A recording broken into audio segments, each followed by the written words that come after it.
Is my soundboard working? Yep. I hate you. Look at all of you people with your professional microphones. I've just got my... Do I sound okay? I sound okay to me. Great. Yeah, Okay. you sound fine. We've been doing, is this our 5-year this 5 month? years last week. I only upgraded like last year. Yeah, like same. bought my own. Yeah. Now you're like, I'm a real podcaster. Yeah, Justin's had his set up for a couple of years now. Yeah, I like having the main reason I bought it is because I like having this arm. It's nice. We all have the same one. Yeah. We all have like a exact same used Blue Yeti. Mine was with new. an arm. Oh, yours is new? Oh. Yeah. Mine was so old, the micro USB was like broken. And so I had to buy a different micro USB cable. I do have a professional headset, but it like plugs into a thing that then turns into USB-A, and I don't even have USB-A anymore. So at least my laptop has a headphone jack. Yeah. I was surprised I could find a 6-foot micro USB when I had to replace this one, like when I bought it like 3 years ago. I think I have one of those in my basement. Yeah. Yeah. The older you get, the more you hoard old cables. I've just got a bag of cables just in case. I don't know what half of them are for. I think I've thrown some of the things away, but I'm like, but they're the way things are going. I need to hoard my cables.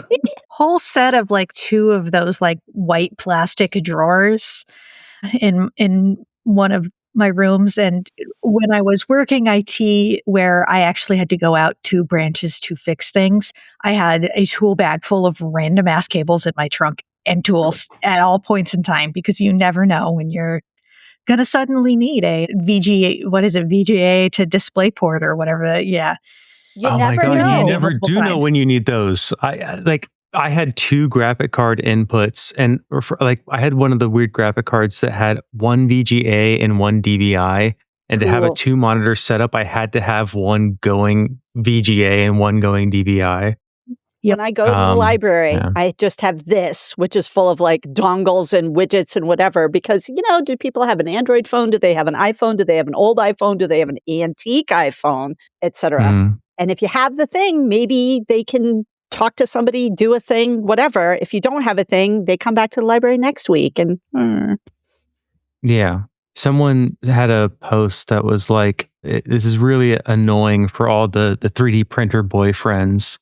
The ice whistles have really validated their purchase decisions. Imagine if society depended on all of their hoarded cables and how validated they feel. I may have 94 of those whistles in my home, but yes. So, yeah, I mean, I'm torn between, do I invest in the 3D printer or do I invest in the DIY chemistry set for making medication? It's like, which one is the $500?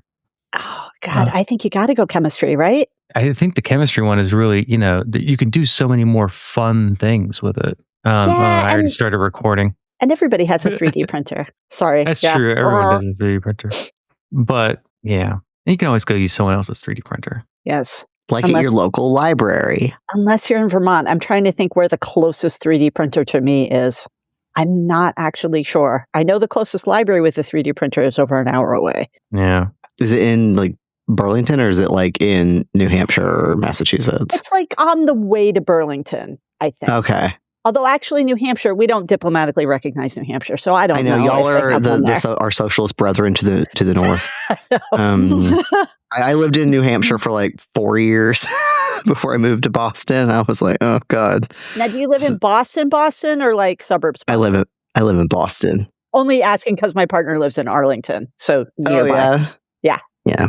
Which Arlington? You're Arlington. We have an Arlington too, and then there's other Arlingtons. But yes, the Arlington in the Massachusetts. Yeah, I'm in Florida. There's not a Florida Arlington yet. You don't have an Arlington? Now I got to check if Washington has an Arlington. You haven't lived until you've had an Arlington. Okay. Okay. Yeah, this is good. We'll keep shooting the shit. It's fine. So what we do is that's how this podcast is. Yeah, it's fun. You said ADD, and I was like, say no more. I get it. Can I swear on this podcast? Oh, yes. Justin had to put an explicit label on the podcast because of how often I say faggot. Oh, God. Yeah, I have toned it down a little bit just because I'm like, oh crap, they like assign us in grad school sometimes now. Maybe I should stop. But you know what? I don't think so. They're adults. It's fine. Right. We're in real life. Yeah. You're going to hear worse at the library, kids. Mm-hmm. Because Jay works there. Because I work there, that's right. I believe my representative just called the whole Epstein crowd like a bunch of sick fucks like in public media yesterday. Good. So, yeah, I know, right? Good. Okay. Let's get the introduction out of the way. Let's go.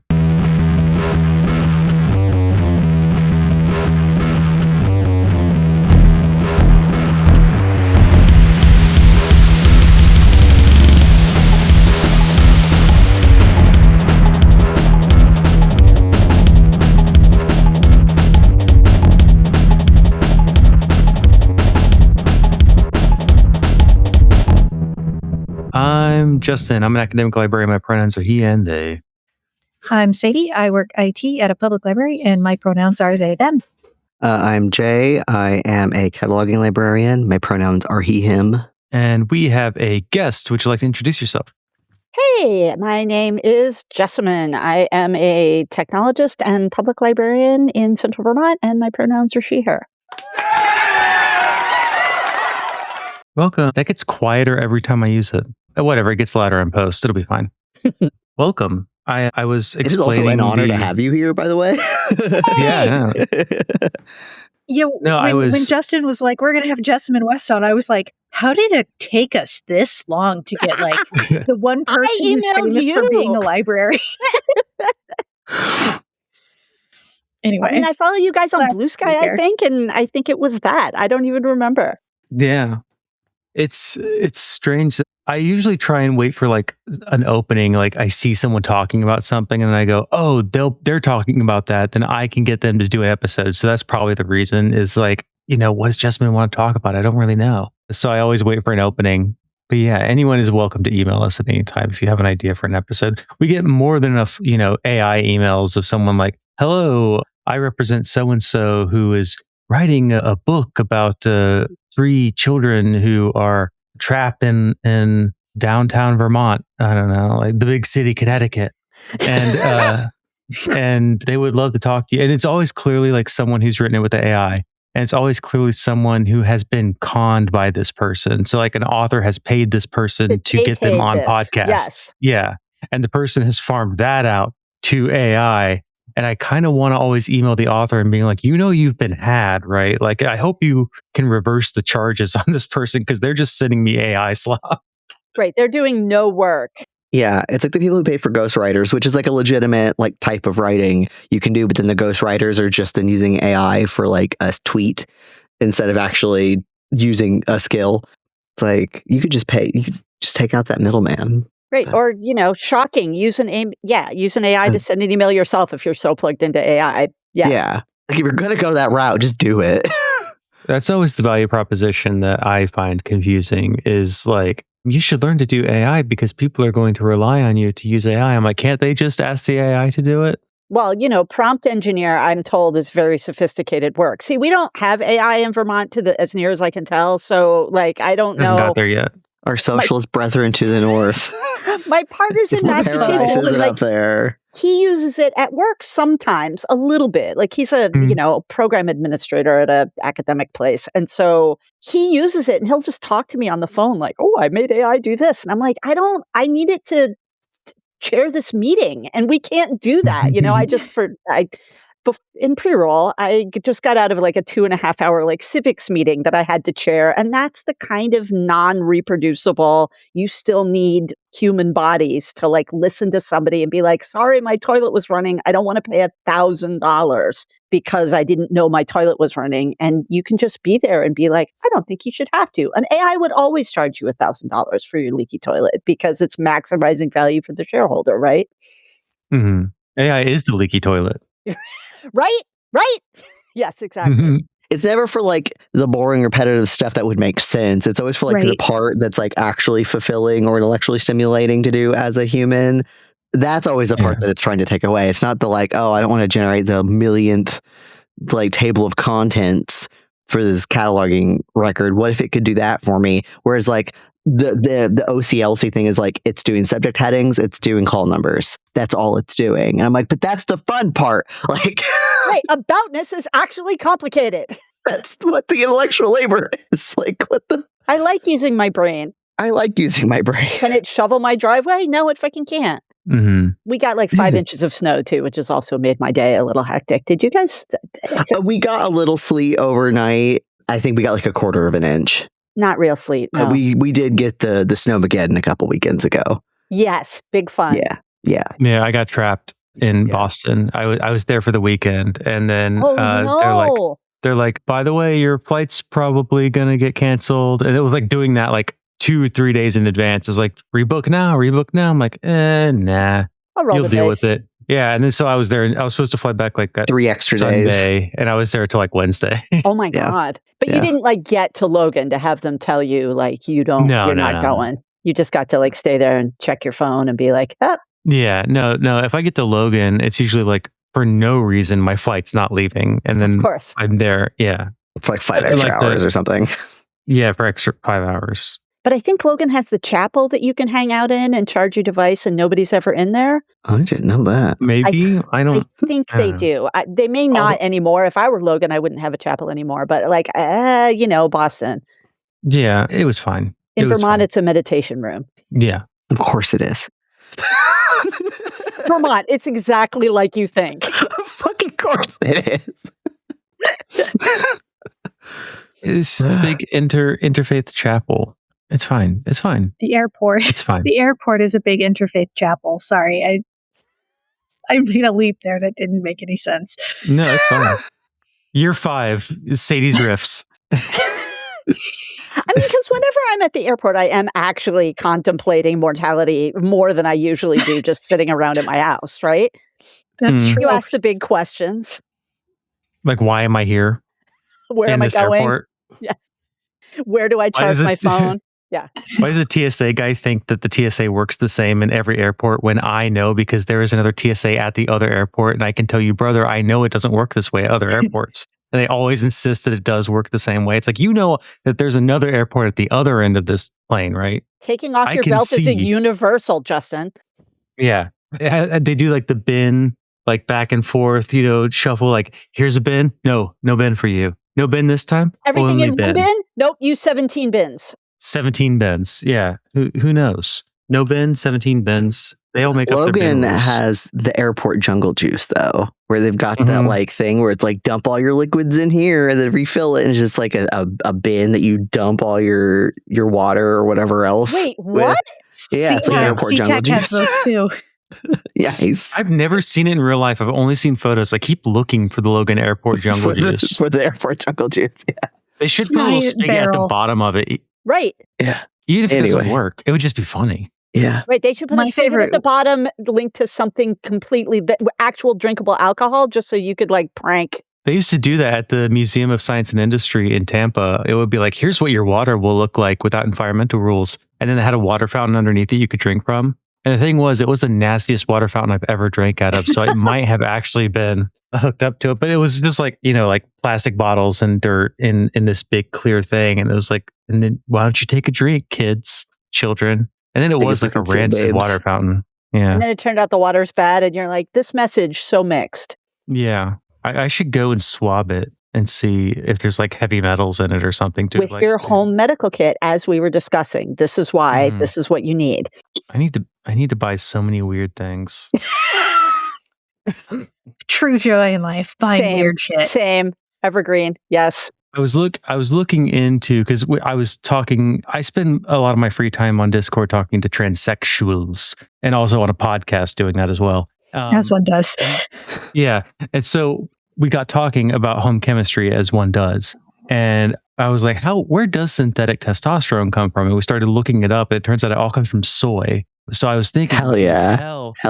Tell the gym bros that all the steroids they're taking is actually soy steroids, and they'll stop doing it and they'll be healthier people. It's like, dude, your gains are coming from like soy and beets, And they're just like, well, hell no then. Fuck it. Yeah, I mean, they don't eat soy. They're like it makes It's emasculating because it's got phytoestrogens, which is because I was going to say I thought there was like an estrogen soy connection. Yes. Yeah, but it doesn't affect human beings at all. It's just for plants. Yeah. It's just it's shaped similarly. Crave. Yeah. Plant girls crave. It's just about like structure, but it doesn't actually have the same effects on humans. Yeah, it's just structurally estrogen. Like you call this chemical estrogen, but it's what actually has estrogenizing effects is getting too much testosterone, because then your body turns it into estrogen. Yeah. Like all you people out there who are like, oh, my T levels are low, or if you are a trans man and you're like, oh, my T levels are low. There's a reason why you get your blood tested while you're on T, and it's to see not just if your T levels are too low, but if they are too high, because then if it's too high, it turns back into estrogen. Yeah. Pro tip. Anyway. The body's amazing. I'm learning so much. Mm-hmm. Yeah. Body is a miracle. Can't tongue pop with my tongue pierced. I was talking to, again, another one of these Discords. We were talking about your background, Jessamyn, and I was like, you probably have one of the most extensive Wikipedia entries of many of our guests. And I was saying it, and then one of the people I was talking to was like, is she single and is she poly? Or is she poly? No and no. Like, I'm barely monogamous. I am barely even in this relationship. Like, me and my partner, like, both live in separate states, and we don't even have, I mean, it's ace adjacent monogamy, basically.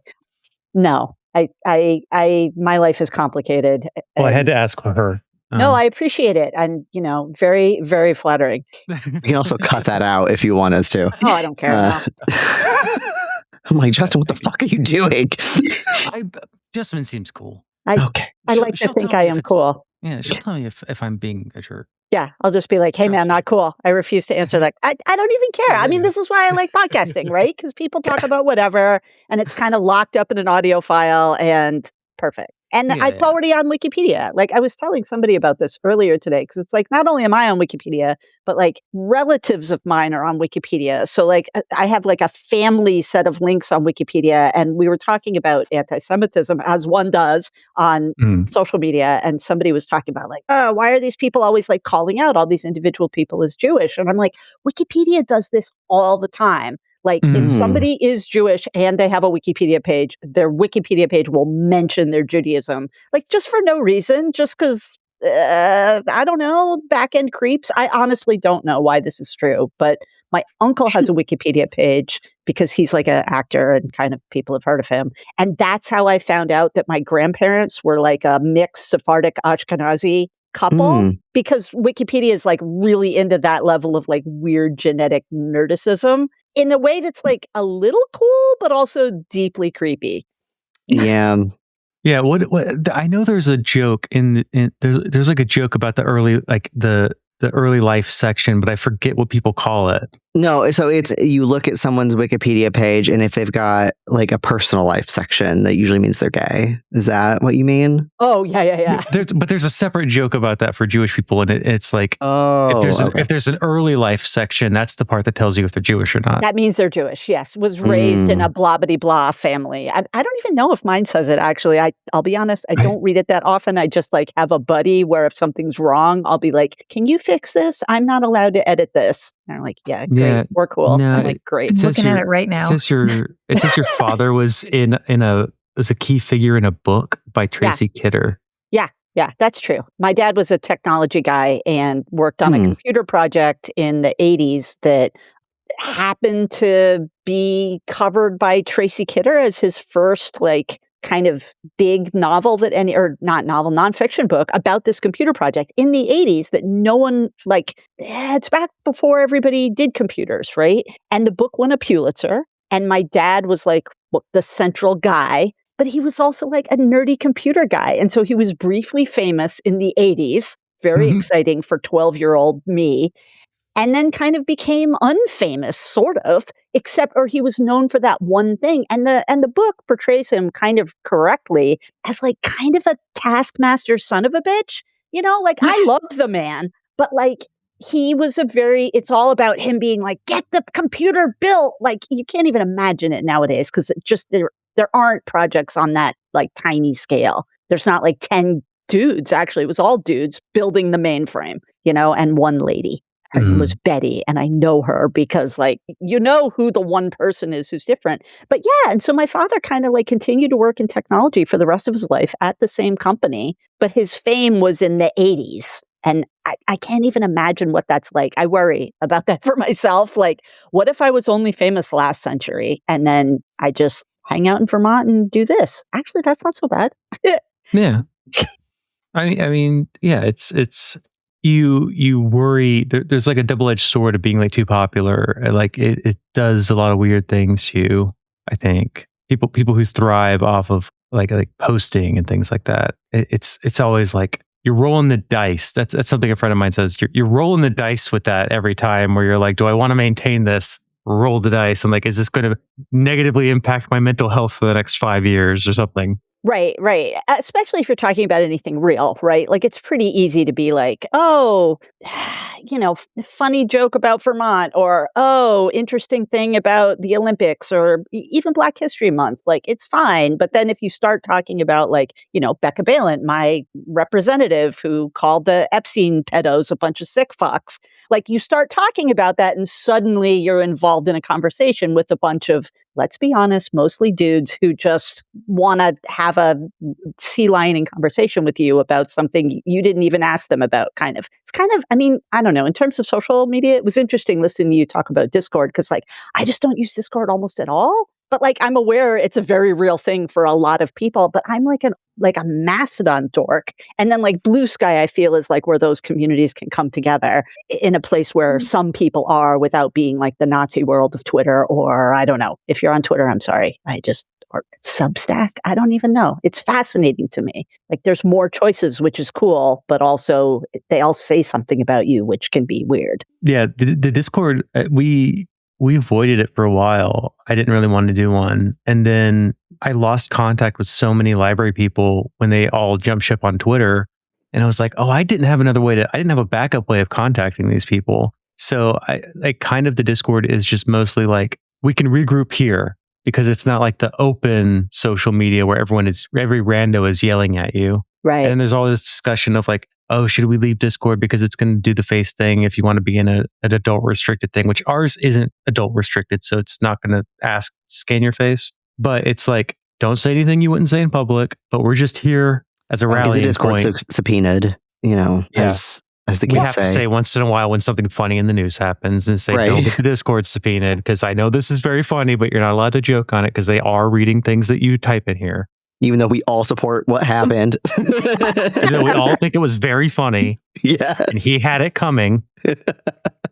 He could mean so many people.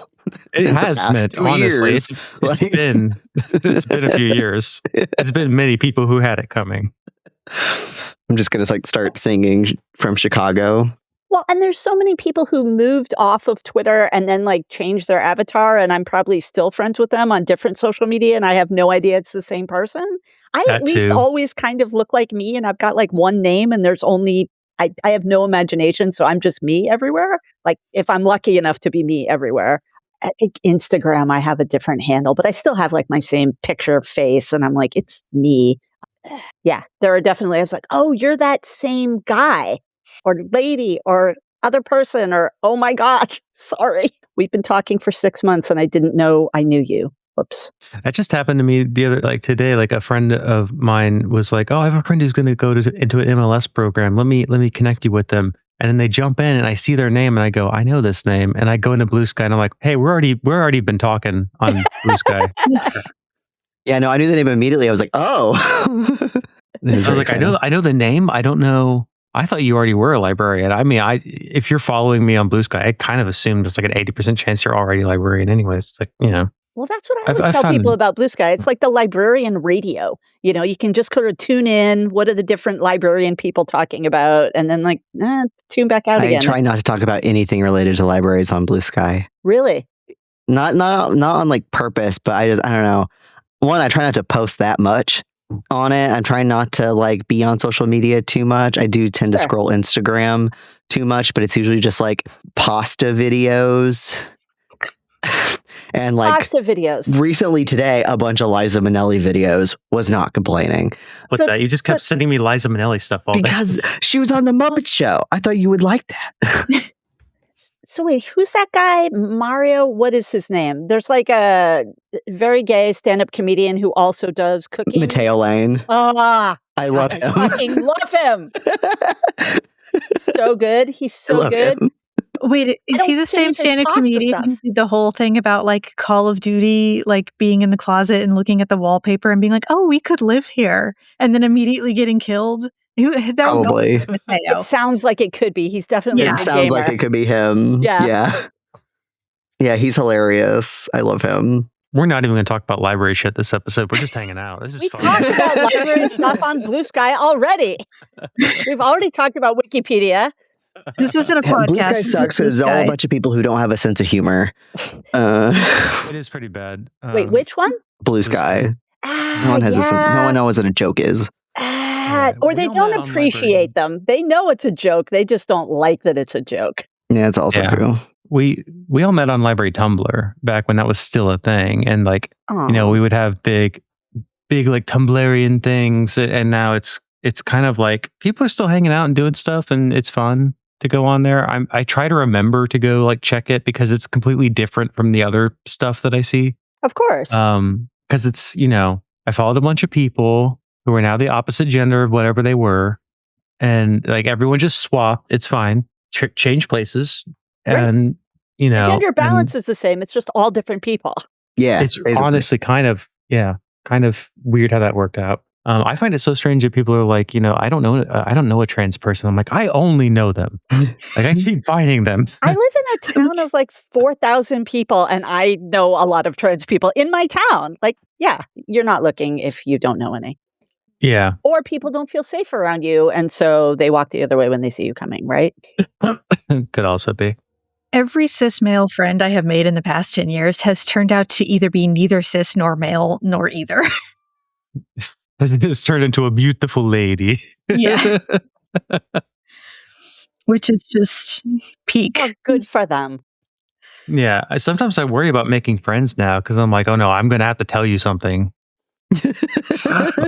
Like, I don't know if you know my track record, but every friend I have made, that's how it works. So people should read your Wikipedia page because you were like one of the first bloggers. That is true. In the last century. One of the first bloggers to officially be awarded press credentials at the Democratic National Convention in 2004. Boston. Yes. Yeah. I got to meet Vermin Supreme. I got to meet President Obama. I got to meet Howard Dean. I was so weird and dumb. I mean, it was the first time, like my partner at the time was like really into politics. And ultimately he's not my partner because he went to law school and then wanted to go do politics. And I was like, enjoy that life. I'm not about it. And my current partner is just like a great, office guy who does spreadsheets, and it's lovely. But like, he wanted to go to the Democratic National Convention. And so I was like, great, I'll try and go to the Democratic National Convention. You applied for credentials and they didn't have enough women. Like they only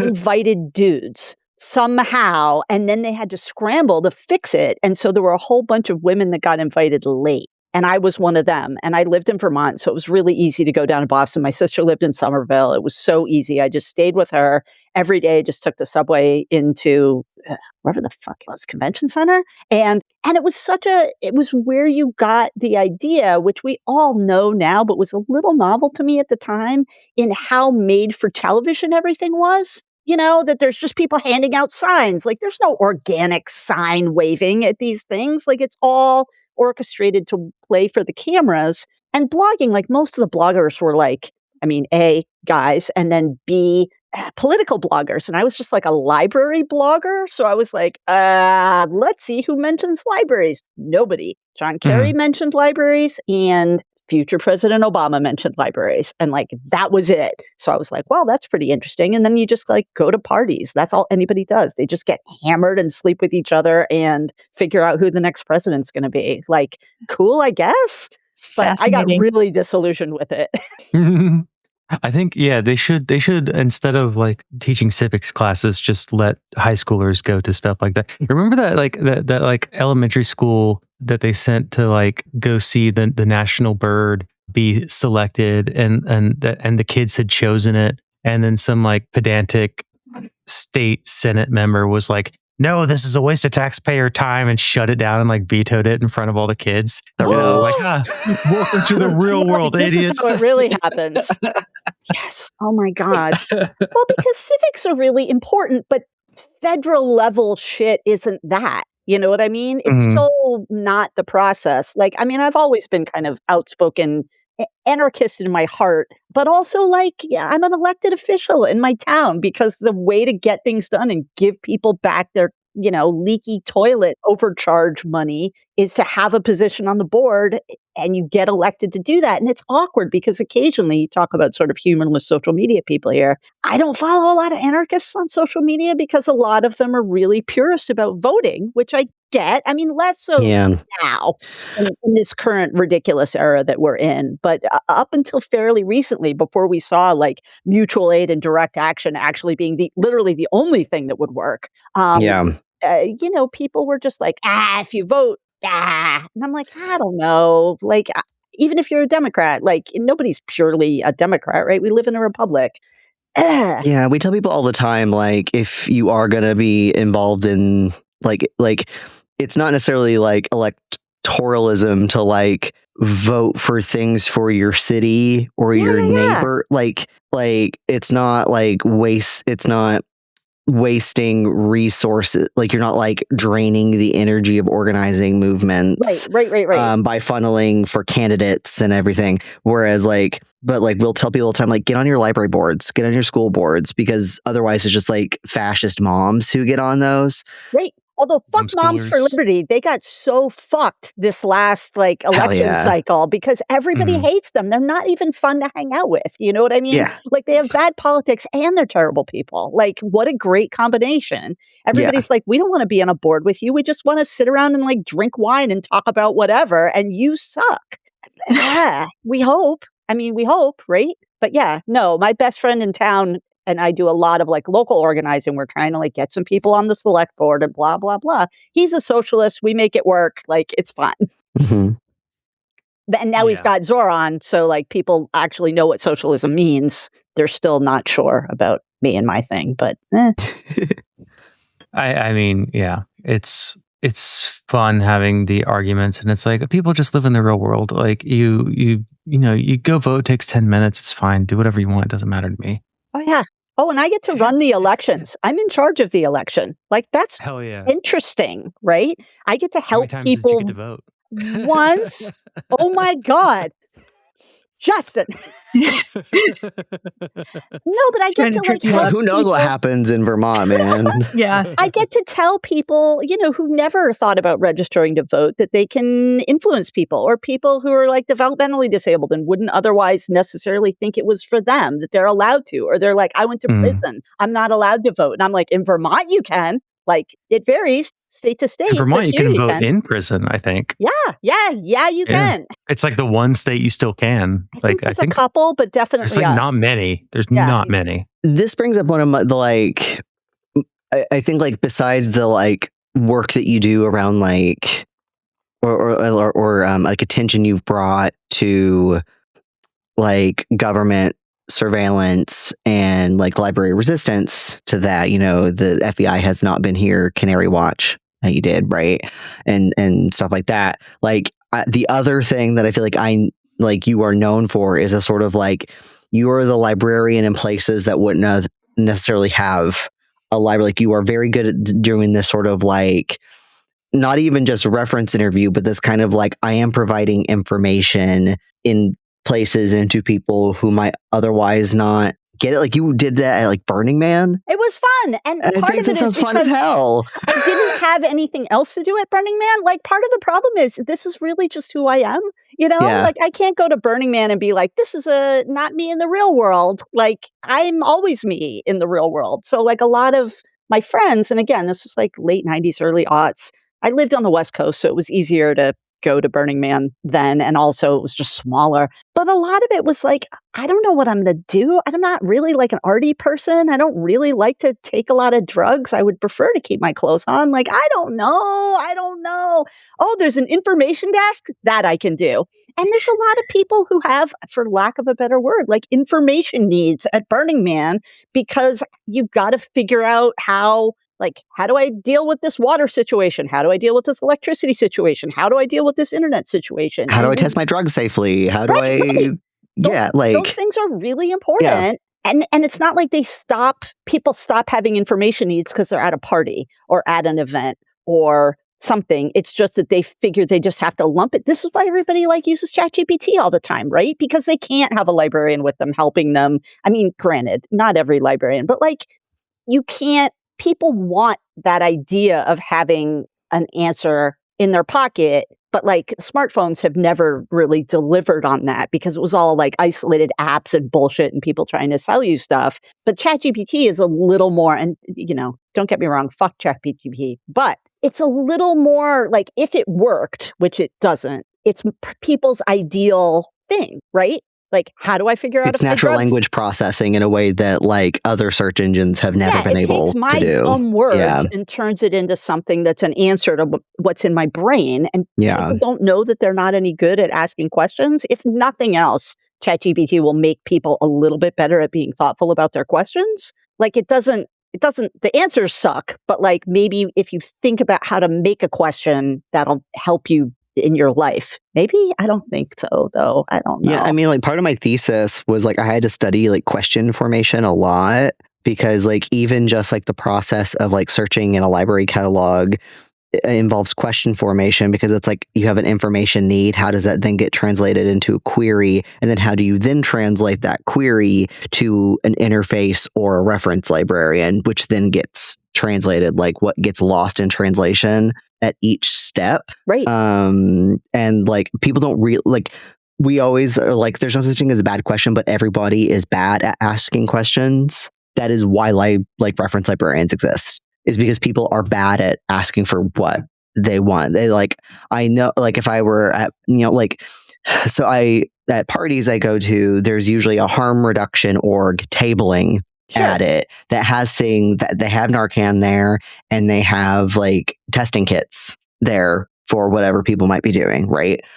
And I can only imagine if I were someone who if I didn't know how to test it, but maybe I didn't know how to ask. Of course. What am I supposed to do with this? I know what I need, but I don't know necessarily how to translate that so that those people then know how to answer me. But that's part of our job, right? Is to get that information. And people think that only happens in a library, but it doesn't. That's a skill that happens everywhere. It's why when I have hired people, I always look for people who have food service or retail backgrounds. Oh my God, so much. Yeah.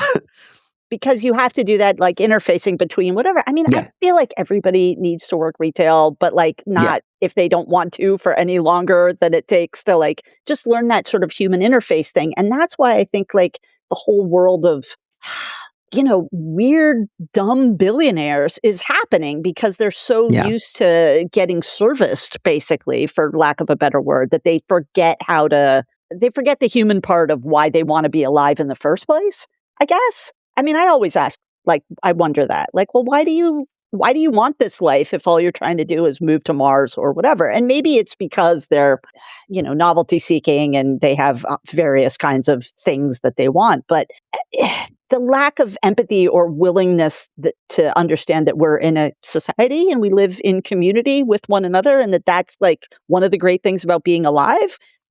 I'm always I'm so sorry you don't have that because it's so great, but also you're ruining it for everybody else who's trying to have that. Stop it. Mm-hmm. So what's Flickr Commons? Oh. We are 43 minutes into recording. Good job, team. So I also have I was trying to reel us in. I tried. I have like two main jobs now. And one of them is I work at the public library and I help people learn how to use computers. And I'm there and I sub and I fill in and do other stuff in, little library, little town. And then my other job is I work for an organization called the Flickr Foundation. And I'm the community lead for this collection of collection of photography that's called Flickr Commons. So it's basically like 115 cultural heritage organizations, which can range from like New York Public Library, big libraries that you've heard of, to like tiny historical societies in Nova Scotia. And they just put digital imagery online. They get unlimited storage. They get like old school social networking, like people can leave a comment or they can or they can have a friend, but not much, right? It's very slow old web social networking. And then they're part of a community of practice, kind of other people who are sharing this information online. And the snappiest part of it, it's like 2 million photos now, I think almost, is that it's all public domain. It's all no known copyright restrictions. So if you're the library and it's your photograph, but you're not sure who owns it, but you're pretty sure it's no one, you can just scan it, put it online, no known copyright restriction, which is basically saying we're not totally sure, but we're pretty sure we can make this available. And it's a huge archive of online photography with like pretty good metadata, depending on the organization, that's available to anyone and accessible through like HTML, like the old dumb web. And it's kind of great. It's been a weird week for us because the Flickr Foundation was founded like in 2022 with a grant from the Filecoin Foundation. They do, I'm not sure what. Never heard of it. Yeah, I hadn't either, which is why it's not memorable to me. But they're a lot about like distributed web. They're like big distributed web people. Like, how do you put stuff on the internet, have it? But it's just, they have a lot of money. And they gave the Flickr Foundation a bunch of money that is like running out this year, like in a couple months. So the good news is I will probably continue to be like, I don't know if you guys ever watched that movie where it's like the end of the world, but there's the guy at the gas company who like still is like telling people that the gas will keep running right up until the world ends. I think it's called Afterlife, The End. Oh my God, I hate not knowing stuff when I'm actually talking about something live. I'll figure it out. Yeah, right. But I didn't post. Will you? No. I know. I don't even re-listen to these. I just hit the cut silence button. Here's the secret. So all the times where I tell you to cut things and you haven't, how dare you? Here's the secret to me. I always listen to every podcast that I'm on. It is so like weirdly vain. I like listening to hear myself talk. It's so weird. That compulsion like goes away after a while. How old am I? How old are you? I don't know, 40, 30 or 40. Wait, I'm me? Like 40 for the next 10. How old are you? You asked me a question. How old am I? Well, either one of us. How old are we? Well, you know how old I am because you see my Wikipedia page. I'm just saying, it hasn't worn off yet. Yeah. I mean, I not only have to talk, I have to listen to myself while I edit because I've edited every episode of this. And then... So you listen to it while you're editing it? No, not anymore. Oh my God. Oh my God. This is why we stopped doing a podcast at Metafilter, because nobody wanted to edit it because it's just... I'll edit it. Is that your knee? Is it warm there? Jesus. Oh no, I have a weird like leg thing going on where I have a weird hip. So my legs just go in all kind of weird directions. Wait, no, mine do that too. I was just like amazed that it was warm enough to be. I'm in Florida. I can't. Sorry, I didn't mean to make you say that out loud. Now you'll have to edit the podcast. Yeah. They know I live in Florida. Yeah. I only live in the worst states. We are. Yeah. It's so cold. But so Flickr Foundation, we do the Flickr Commons. Here's the link to like what's cool about it. But the thing that's awkward about it, which was kind of why I initially reached out to you all, is that we try to encourage people like, hey, join Flickr Commons. It's great. You can put your stuff on the internet for free, slow web. It's great. Free unlimited storage, and people are like, well, storage is free everywhere, or basically free, right? Like AWS, very cheap, like that kind of stuff. Build a website, vibe code it, whatever. But one of the things we really wanted is to sort of expand our reach, right? We're mostly like Northern Hemisphere, we're mostly Western countries. It's a problem, right? Because it means it's the same sameness as the internet. It's a lot of sort of Western stuff represented. And when you have people of color represented, in many cases, it's almost as likely that it's because of some like colonial gaze shit from like 100 years ago. And that's gaze with a Z. And so that like, it's a bad, like oh, look, here's some Japanese women. Oh, shit, they're all geishas. And there's nothing wrong with like photographs of geishas, but it's not representing what all Japanese people look like or are like. But because like AI robots like slurp up all of these pictures, they get these ideas based on the sort of paucity of information from these archives. And like, that's an awkward problem, one. But when we try and incent more people from different backgrounds and different, rich countries, poor countries, whatever, people in places that are more under-resourced are just less interested in putting all their shit on the internet for free, right?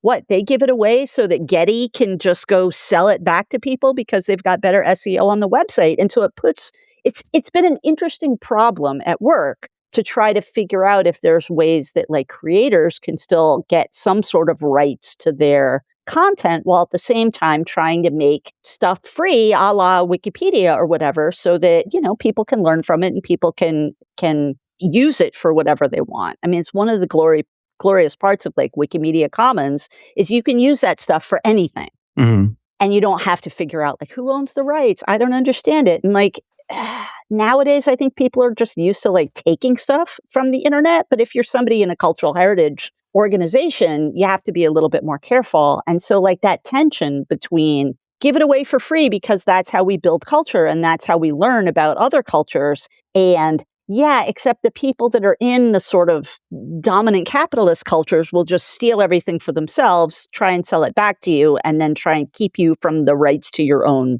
things.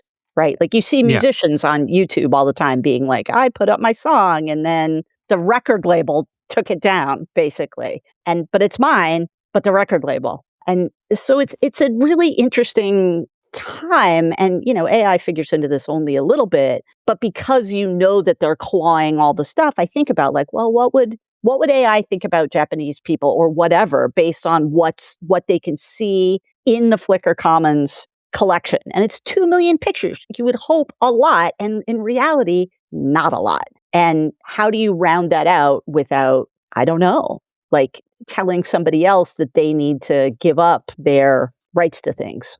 Yeah, and it's always the people that always get asked to give up their IP first is always like creatives who actually own their IP, educators who are making OER. Like we always have this thing of like, oh, well, you should give it away because like it's important for you. It's like, but put on a graph the amount of IP owned by corporations and the amount of IP owned by real human people. And like you won't be able to see one of the bars on that graph. Right. And it's like, we're not asking them to give up all the IP that they hoard, that they get from work for hire stuff. Or even some of it, a tiny amount of it, any of it. Yeah. Or just to not sue people for using it for their dumb PowerPoint, for their, graduate presentation that they happen to put online. Right. Like we're pretty staunch, like copyright critical, copyright abolitionist, anti-copyright, whatever, like on this podcast. But that doesn't mean we don't want people to get like paid for their stuff or like, if they need it to, like, because I think you're bringing up a very interesting tension here of like having a digital commons is good actually, and this is like in the fight against AI, something I've always tried to like harp against is like when people going like, oh, but they were using it for this thing without permission. I'm like, no, but that's what the problem here like is, because then people are wanting to lock things down and have it so people can't use and experience culture. Like copyright is a thing that has stifled a lot of creativity, but then people go, oh, well, so you do not want authors and artists to be able to live or have food or pay their rent. I'm like, no, I want those things too. Like, I think there are other ways of doing it, but I think you're bringing up like an interesting tension of like, when you're in the sort of, we want to be able to build this kind of culture, but when it still exists within capitalism, how most ethically do we do that? I think that's like an interesting ongoing thing to build. Each decade tries to approach it differently based on what technology they have available, right? Like Creative Commons, we thought that was going to solve the problem, or not solve it, but at least adjust it a little bit. And I'm not clear that it hasn't helped, but it definitely wasn't. It's remarkable how few people sort of really understand Creative Commons. Like all the copyright nerds totally get it. Yeah. Most other people have never heard of it, right? Like if I talk to a random neighbor, if they've ever heard of Creative Commons, they assume I'm talking about a different thing because they legit have not heard about it. And, you know, I would hope like my library director would have heard of it. Kind of, you know, and like when Flickr Commons started, it was, I don't know, 16, 17, 18 years ago, back when like giving stuff away, it wouldn't just get slurped up by, you know, giant corporate overlords in the same way that it 100% will now. In the same way we see like the direct to Getty pipeline of stuff going on. If it's high enough resolution, goes on Flickr Commons, winds up on Getty with a watermark, pay us $75, and they're not going to mention, oh, and by the way, you could also get it for free. If you just go to the source, we forgot where that is though. So how about $75? Good deal, right? Yeah. And it's hard to like, nobody wants to talk about copyright. Like, I mean, we all do, but like nobody else We're does. fucking nerds. I know. Nobody who's not a nerd about this, or maybe a creator, which is not necessarily like, you know, it's an overlap, but it's not the same.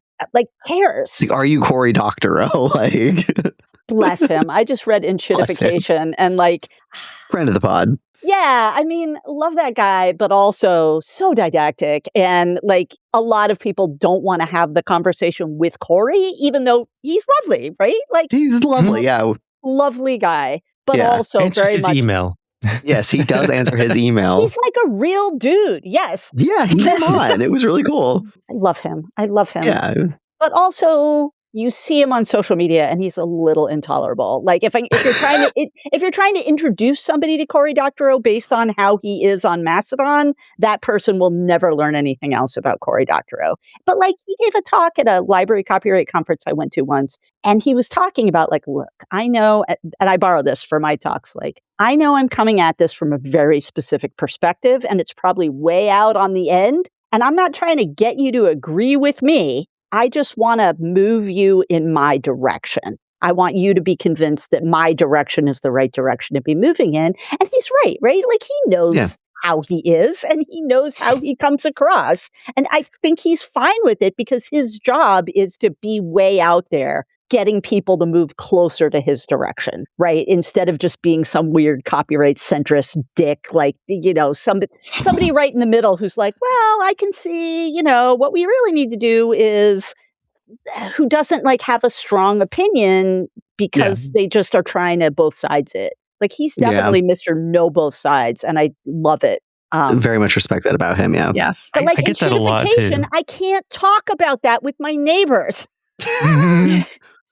It's complicated and the word is wrong and it's not his fault. And I get that it's important almost to have it be in your face. Yeah. It still doesn't play in my town. And that's my tension that I deal with when I'm trying to, like, his book was really good. I was like, I don't need to know anything about this. I know everything he has to say. And then I read the book and I was like, oh, actually, no, this helps me frame arguments for people. That's awesome. But yeah, we read Choke Point Capitalism for our episode with him, and it was really good. And I like his fiction too. Like, I have a bunch of nerdy friends, some of whom like his fiction and some of whom have strong opinions not that direction. And, you know, I'm also like, I'll read his books. It's great. I like the fact that his brain can picture a world where things are better that is also this world. Yeah. And I love that. Yeah. And I talk to people particularly because like I'm reading a book right now on like the history of copyright, and it's very like copyright was a mistake. Like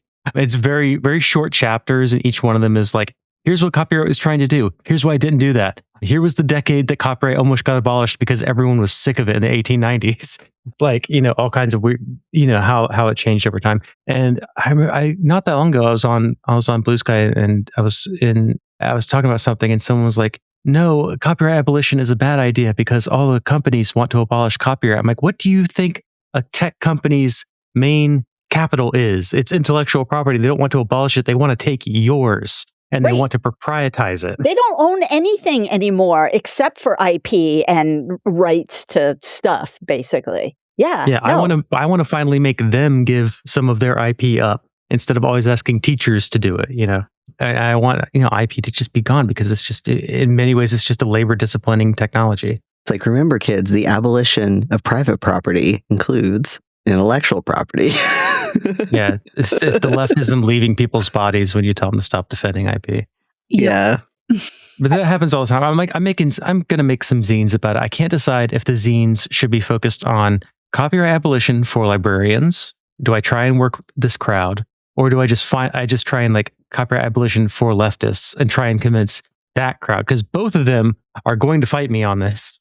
I need both of them to listen to me because I'm right. I mean, I feel like you could make 2 zines. I'm probably going to have to make 2, but work smarter, not harder. Jay's exasperation. Make it have like 6 panels the same and like, sorry, Sadie, what was that? Yeah, just Jay's sigh when Justin said, but they should listen to me because I'm right. But he knows I'm right. As it was about this, yes. And everything else. My book, the book I wrote about, like, whatever, tech support in 2011, I bought my rights back and then I public domained it and put it on the internet because you know what? You don't get paid a lot of money if you're an author who's not popular, right? I don't know if I received a single royalty check for the book I helped write because like we wouldn't get royalty checks until the revenue had gotten $15 or something, right? At a certain point, and it was split. And then after it was like split among 4 people. So. And it's got to hit a minimum amount before they bail out the check. Yeah. Every single thing I've ever written has been put out, even when they told me I couldn't.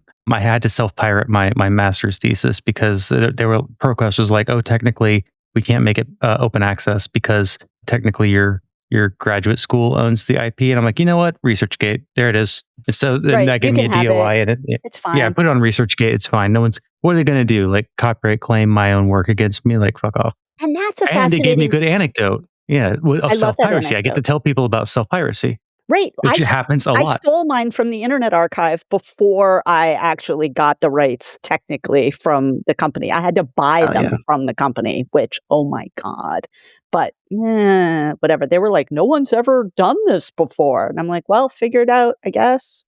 Well, and that's another like interesting side hustle that I do is I work, the Internet Archive, I assume. They have their print disability program. Yep. So if you're somebody who with print disabilities, they have more content, less now since the lawsuit. But one of the things treaty is librarians can be qualifying authorities to say, oh yeah, that person has a print disability. And so I'm a person who can qualify you to get access to the Internet Archive's print disability program. If you know anyone. But it's great because I used to work for them a long time ago when I was on the West Coast. I helped with Open Library and, the Internet Archive. They are also great. And also, like, they're not like a service-oriented organization, right? And I don't think they would argue I've gotten emails from the Internet Archive. Every time I open my mouth to talk about them, someone from the Internet Archive emails me and says, by the way. You and me both, Justin. Well, we'll see. I have enjoyed my time with them, but the qualifying authority thing is basically them being like, we know the law in this case, and I respect that. And so I don't work for them at all. Like I'm just a independent volunteer, but I can help people get access to that. You write in and you're like, I'm blind or I'm dyslexic or I'm whatever. There's a form and, I go through the forms and, see if you qualify or not, and then can kind of thumbs up and thumbs down you. And then that goes to the Internet Archive and then they can turn you on or turn you off for access to their print disabled collection, which is how it should work and so rarely does, right? Like when my former landlady, a very elderly lady, tried to get access to books on tape in Vermont, she had to fill out a whole form and come to the library. And then my library director, who in general is fine and also doesn't listen to podcasts, but doesn't really use technology in a way I think you should in this century, was like, well, I don't know how to blah, blah, blah. I signed it and they were like, well, you can't sign it. The State Library for the Blind, or, it's the ABLE Library, Accessible Library, which is great. They have to do it. And I'm like, no, any librarian can do it. And they're like, well, our process. And I'm like, Marrakesh Treaty. And they're like, well, and they're just, it's rules and forms and boxes. And I respect it. But also, shouldn't we just be trying to get people access to information? Isn't that the thing? I mean, that's like the conversation about piracy that's always really complicated, right? Oh, if you can't get the book through interlibrary loan, should I tell you that Anna's Archive exists? Yes or no?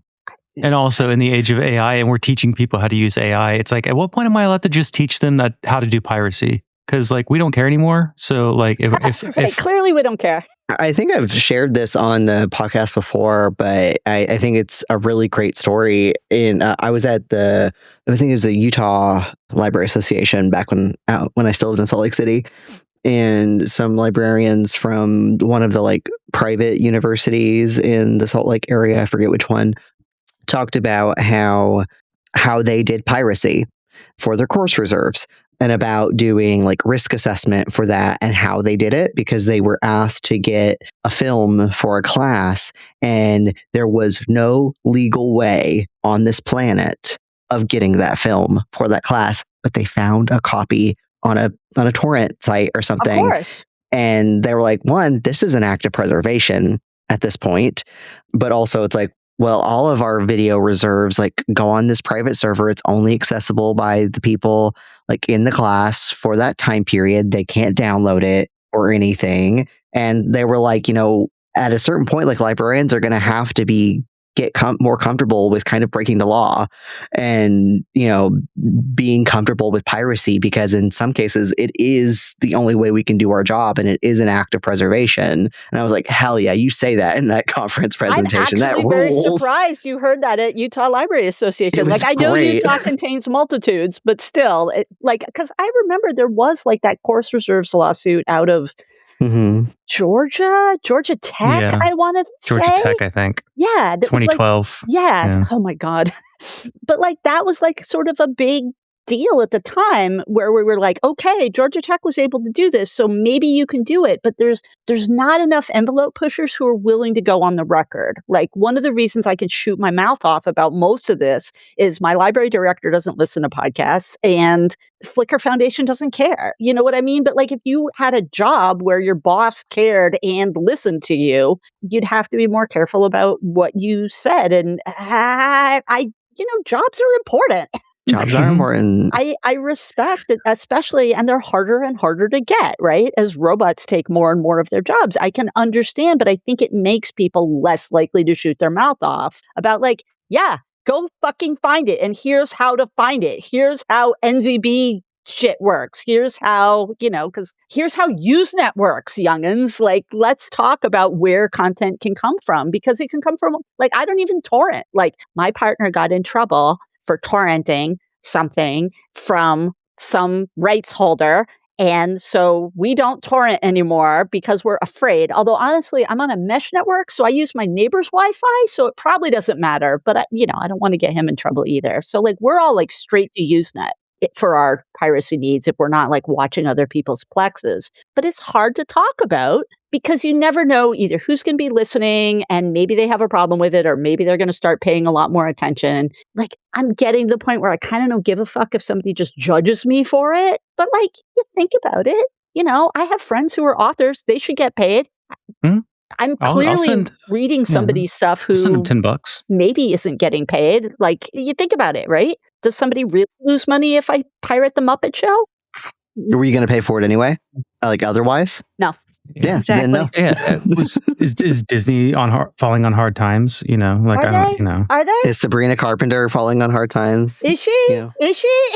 I'll Venmo her $5 if she needs to hold on to it for me. But like, Well, and that becomes the awkward other issue, right? Is it's very hard sometimes to pay the creators in a way that's equitable for them while not also paying like the corporate overlords who are less deserving of. But like, we've created a situation where there's now a huge structure in order to make an EPUB. It's one of the things I kind of like about the fact that like so many more people are self-publishing so much more good content is it's easier to pay creators directly. And they can make an EPUB and it's not that hard, or draw a picture or make digital imagery or whatever the things are, video, audio, any of it. It's easier to pay people directly, but it's still not as easy as it should be, right? And it's also hard to like make a living, and like, people who want to make a living doing their creative thing full time, And then mixed with the people that I know who were, just regular artists who have a day job and then also are, a well-known comedian or whatever. And it's like, and then get judged in that sphere for having a day job, for like, being a bartender or something. And it's like, well, very few people are going to make a full-time living out of this. And so, like all the people who just lost their jobs at WAPO, like it would be great if some of them can spin off their own independent, publications and get paid directly by me, like 404 Media or whatever. Right. But you need the brand recognition. You need the brand names to get out there. And otherwise you're just fighting an uphill stream of other people's slop and content, and like making a living out of that's really tough. And so like, and journalism should be a full-time job. Like what's one of the ones that should be a full-time job. If you write, fiction, erotica, I'm not saying it's not important, but like you can do that on the side, it's possible. You can probably get like a fan base that if they're like rabbited into your thing, great. Like they can. It does take a lot of research depending on what you're writing.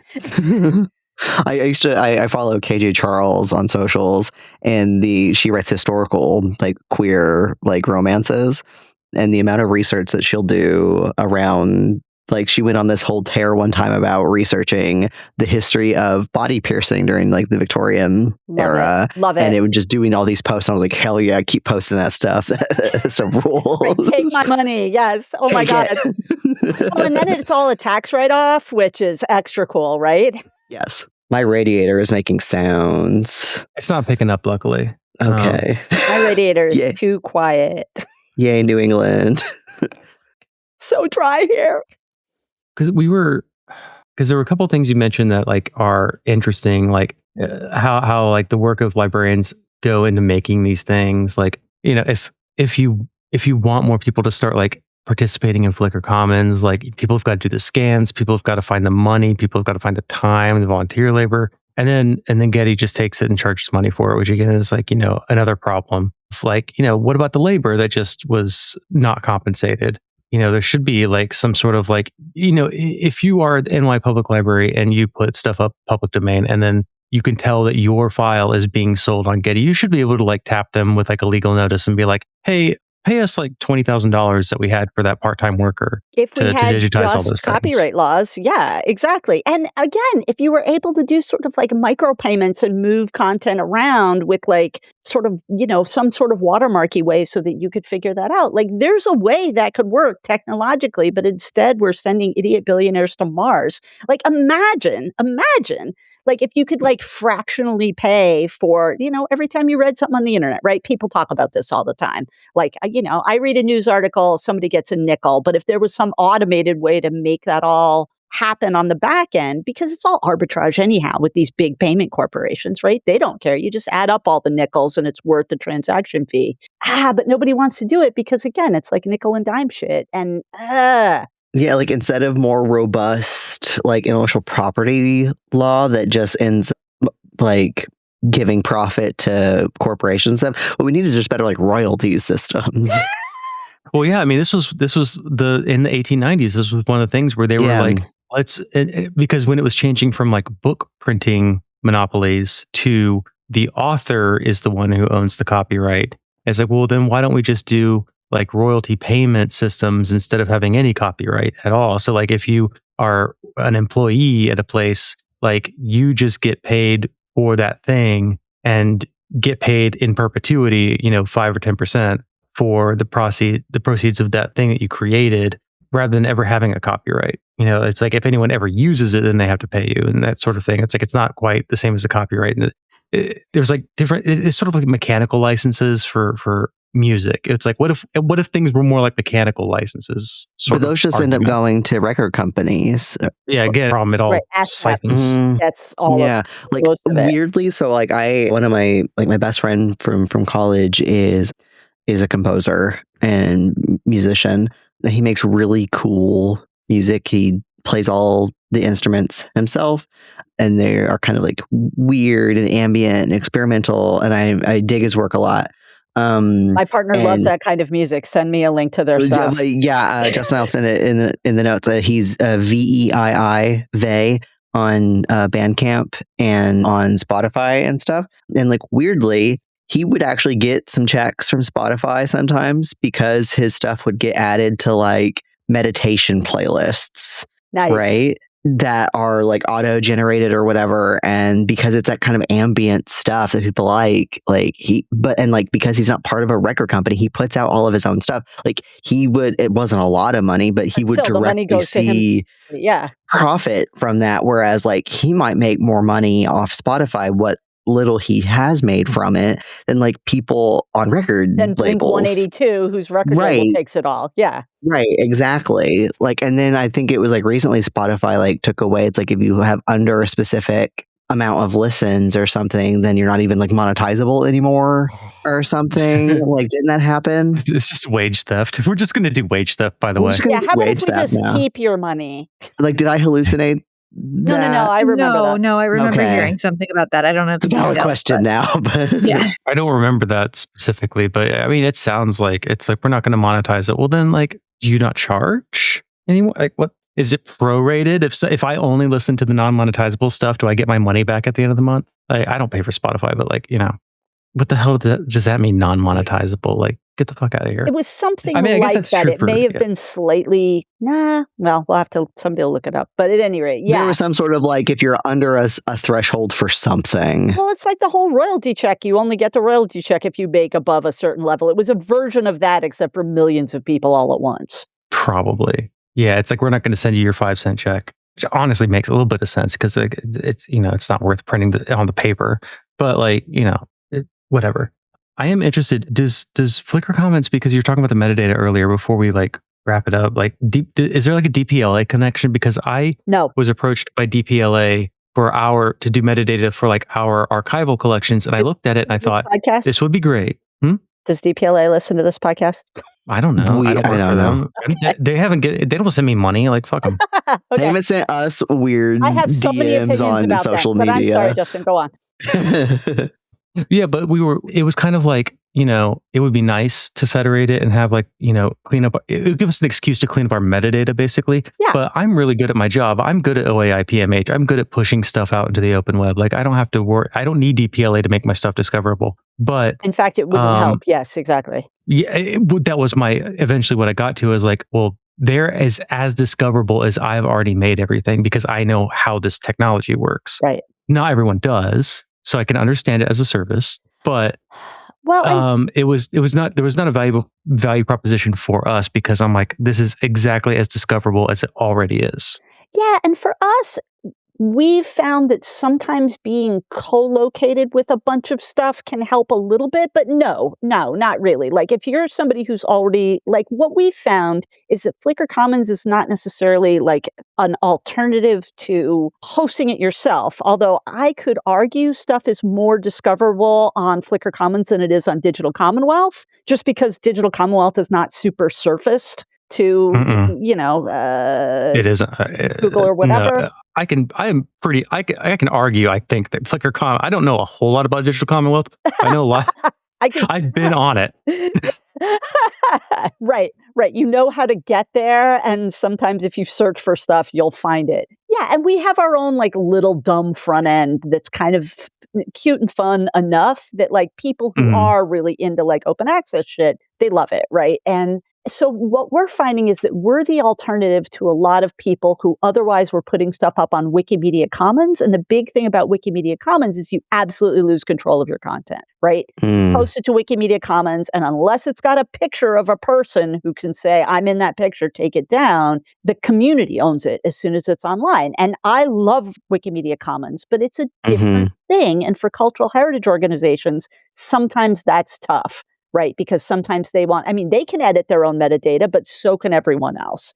And so being on top of that requires a lot more attention and bandwidth, and they couldn't get the statistics that would be what they would show to their, funders, the board or whatever. That's like, we have a whole bunch of, and don't get me wrong, I'm not trying to sell anybody on any of this, though if you're, Flickr Commons interested, great, give me a call. But the big thing is, you still own your content. It's free on the internet, but you can also take it down. Like, of course, you can't get it back if it's out. But, there's also like robust metadata on the back end that you can like adjust. You can use sort of like tags and albums and groupings and stuff, whereas on Wikimedia Commons, somebody's decided that that's a picture of whatever, and they put that in the metadata, and then you fight with them, and then suddenly you're arguing with somebody on the internet, right? And if nothing else, like, I'm a big Wikipedia fan. I use Wikipedia all the time. I like it, but it really is a community of like 1,500, 2,000 angry nerds, and then everyone else who uses it, right? And so if you cross the angry nerds, suddenly you're having a fight, right? We built a tool actually to help move some stuff from Flickr to Wikipedia called Flickypedia, because we're super creative. And even then, like, getting a tool that would interface between our two things, because it had to make calls to, like, I don't even know the technical stuff, but like, because it had to make calls to the Wikipedia thing, we had to engage the Wikimedia community. And that's just challenging, right? It just takes work. Like, there's nothing wrong with that. But I think for a lot of people, it's not the kind of work they want to do. But if you've got the chops and you can basically do it yourself, and your website's got decent SEO and you're already sort of cross-pollinating, I think the main thing that we have is like, someone could leave a comment. Right. Someone could create new stuff by putting it in a gallery, in a group with other stuff. And it's fun, right? Every now and again, you see some photo on Flickr from 1910. And then you see a comment that's like, that's my grandma. And you're just like, we learned more about this archival photo that we knew fuck all about because somebody recognized it because they were looking through old photos of Halifax. And like, I love that stuff, but like, it's hard to make the argument of why you should pay me to get to just look for those comments. But like, I think that's what makes open culture special, is that whole idea that more people can look at the things, right? And maybe learn something or know something about it. But yeah, technical chops, right? It's all very like old web. But like, I don't know. Do you know a lot of library workers who have like that level of technical chops? Because maybe this is my Vermont bias speaking, but like, man, around here, we don't. I mean, the people I've surrounded myself with, but I have to think Those like at work libraries. Yeah, and like even me, I can't. Yes. Yeah, and I've only worked in academic libraries too, but I mean, I try to think about like a lot of my coworkers who don't work on the same kind of stuff as me. Sure, no, I don't even know if they know what like OAI PMH is. I don't know what it is. Yeah, it's just a way of pushing out metadata. It's Perfect. Nice. And yeah, I mean, like there's a lot of thing about Wikipedia and Wikimedia in general that I think people don't realize how like incredibly, it's a choppy sea. It's like, I don't want to say confrontational. No. But it has a confrontational aspect. It has a ability to rescind. Like you make something, it's easier to undo what you did because that stops vandalism, right? It's how it's designed. If someone makes 10,000 word edit, you can hit one button and undo all of it. Right? It's meant to be that kind of adversarial system. And people don't understand that about Wikipedia. And that's why a lot of academics used to get bent out of shape. And it's like, I tried editing this thing, I'm an expert on it. It's like, you're not allowed to look at the rules. Right. And but also there's so much reading in Wikipedia, right? It's like, this 30,000 word document. I had ChatGPT read it to me and it said it was fine, right? Like that's what winds up happening. Like it used to be you just do the work and do the reading. Nowadays people think like, reading, even though, I don't know, I love to read. That's one of the reasons I'm in this profession, but not everybody is. They want to, see videos about how to do it or find it. Isn't there like an easier way to explain how this Wikipedia thing works? Nope, absolutely not. I've got a friend, my socialist friend. He's getting his PhD in complex systems at the University of Vermont. And I do not understand what he does almost at all, but partly what he studies is emerging, I don't even remember what it's called, but like emerging systems, whatever. He learns how... Seemed to like old school like cybernetics and shit. And I was going to say cybernetics. Yeah, and it's like how things. Oh, this is so embarrassing. But at any rate, it's like how systems kind of grow and morph into whatever they morph into. And so some of what he studies is how disinformation or misinformation, or how people deal with disinformation and misinformation, and how that spreads through Wikipedia. Right? Like, how do we know what a reliable source is? How does Wikipedia decide what a reliable source is? Because you can get all the data out of Wikidata. it's a good thing for studying. It's one of those like, oh, the light's better over here, right? Like I'm studying Wikipedia because I can actually get someone to give me the data, but it's still pretty interesting. But he doesn't know anything about Wikipedia. So our Signal chat is just him being like, what the fuck is this? What is going on here? Why are these people mad at each other? And I'm like, oh, that person is a band user. And you can tell that because of this, nerd. And he's like, too much reading. And I'm like, you're not that much younger than me, but he's a different generation where he doesn't want to read 30,000 words to figure out some kind of drama, right? He just wants to do his work. Couldn't be me. I will read 30,000 words to find out the drama. I also will read 30,000 words. I read fast, it's fine. But I understand people's distaste for it. Yeah, I mean, I'm very interested in Wikipedia. I took classes on Wikipedia in library school. I had like I made my own course basically because my schedule was weird. And so I was just a Wikipedian in residence at my own job. And that was my class. I love it. I love it. That's awesome. It was fun. But I still don't understand. Yeah. That's fun. Yeah. Kathleen Cook. Kathleen Cook's the one who edits my Wikipedia page when I need stuff edited. Yeah. She was the professor that I pitched this course to. And I said, can you let me? Yeah. Cause she was really into teaching Wikipedia. Yeah. So yeah, she was the one who signed off on that class for me so that I could take it because I didn't want to take anything else that was happening. And the schedule was weird. And I was like, just let me do Wikipedia at my job on the clock, and then I will send you the edits, and we'll call this a Wikimedia class. I love it. Yeah, she was great.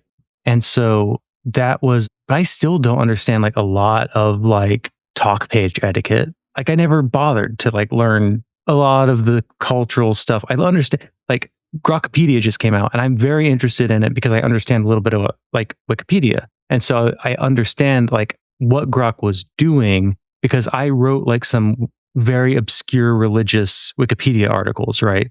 So I wrote about like very obscure deities, like Semitic deities, right? And so I know like where the sources of this came from. And so I go to look at Grokpedia, and it's like, okay, tell me about Shahar. And I look at it and I go, okay, because Grok has been told to do a few things, never cite back to Wikipedia and never cite, like certain websites.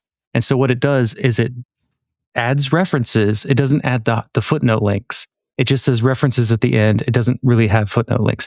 And then it will find things that kind of sound like the stuff in the body text that it stole from Wikipedia. And then it will back cite them as if that's where the information came from. And you can see very clearly that it's doing that. Which is fascinating. Which is really fascinating because it is a Wikipedia that is built entirely on like hallucinations intentionally. All I know about Grokpedia is my middle name is Charity, and if on Grokpedia it took it out. Mm-hmm. They just don't have my middle name on it because woke. Maybe it's like, too woke. Middle name, too woke. Your middle name, too woke. Sorry. Women can only have two names. Yeah. Charity is one of them words that they look for in the documents, and then like, oh, sin of charity. That's on the bad list. Well, no empathy, no charity. Some of the people in Flickr Commons are actually like people who work for the U.S. government, and so we had to like, when they went through the big like, you've got to remove all the DEI stuff, and we tried to sort of talk to them about like, well, do you like, could you make those like pictures private, like let's work with you on a way to not lose all of this information. And we had a whole sort of like side project, not my project, but like within the organization, to just like save all the stuff that was actually going to wind up getting taken down by people who were in organizations that were part of the whichever branch of the government, executive branch, I guess, that had to do that. And like I feel like any digital platform, like one of the things that's hard about Wikipedia is that every single thing has to be out in public, right? And one of the things you almost need to have in a 2026 mindset is a way to speak privately about certain topics somehow. You need to bring Murkutu back. What? Remember Murkutu? No. What'd you call me? Oh, so this was, I wrote, it looks like Murkutu or something, but it was this in sort of like geared towards like indigenous digital collections. Oh yeah. I do know what it is. Yeah. Name. But its system is basically a way of like, how do you have a digital collection and restrict parts of it only to some people, which is, a fascinating question for like a digital collection. Like you don't want to make the whole thing private, and even the stuff that is private, it's only private to some people.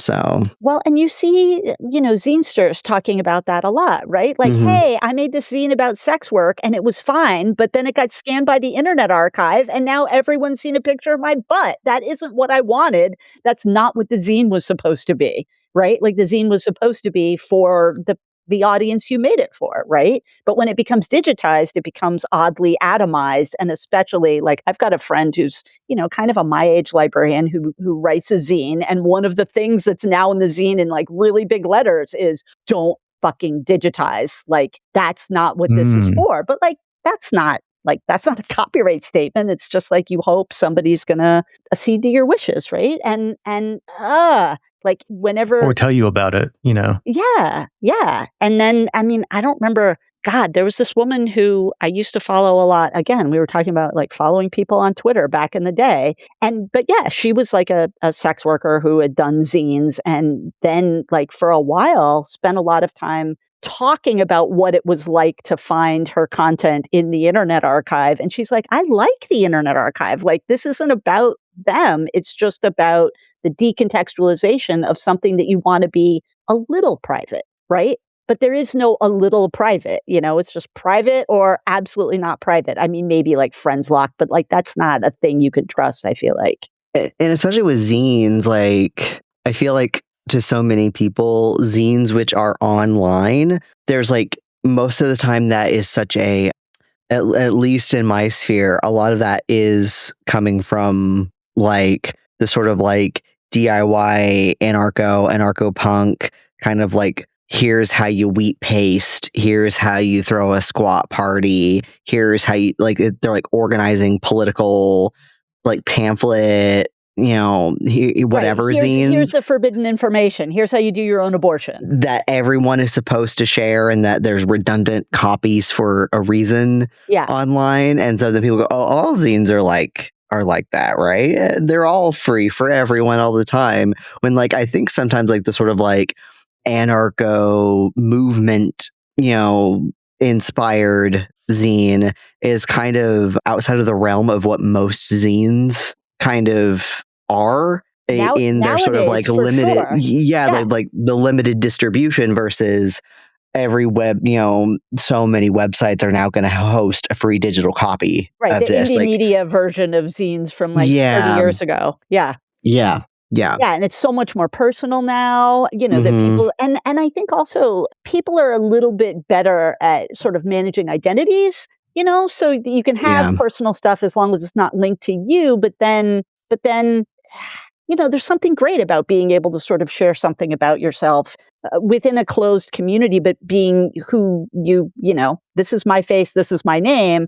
And I think, having alts is also like useful and important. Like I'm all for being anonymous or pseudonymous online, but it is something that can be tricky to sort of figure out, like, how do you make personal statements to the people to whom you want to make the personal statements without having a whole bunch of weird, creepy eavesdroppers being like, hey, like, saw you talking about whatever. I've got some opinions about that. And then you're like, oh, right, the internet. Like there should be sort of a half internet that you can sort of get to that's just some of the stuff, not all of the stuff. Yeah, because I've been building like a zine collection at my library to try and get students interested in zines so that they have something offline to do. And like, reading through like all the Zine Librarian Code of Ethics. And it's like, you have to ask every single person, can I add this to the collection? Because there's all these different things. And there's a lot of them where I'm like, well, I don't, if it's like a mass distribution from the 80s, who do I even call? I'm just going to make a couple copies of a couple issues, put them out there. I don't put anything in the catalog. Like I've made some adjustments to it myself to keep in the spirit of them. It's like, I don't put anything in the catalog. So there's no metadata I'm creating about names and titles that's like searchable. Yeah. So it's literally only exists in the real world as printed out single copies that I create like one copy of. If it's like an art thing that's new and I'm buying it, it's like I usually send them a message and I'm like, hey, I'm buying this. I would like to put it in a collection, but if not, I'm just going to keep it in my own personal collection. Let me know. And usually they're like, yeah, okay, fine. You didn't need to ask me. And it's like, we've got a code of conduct. I kind of have to ask you.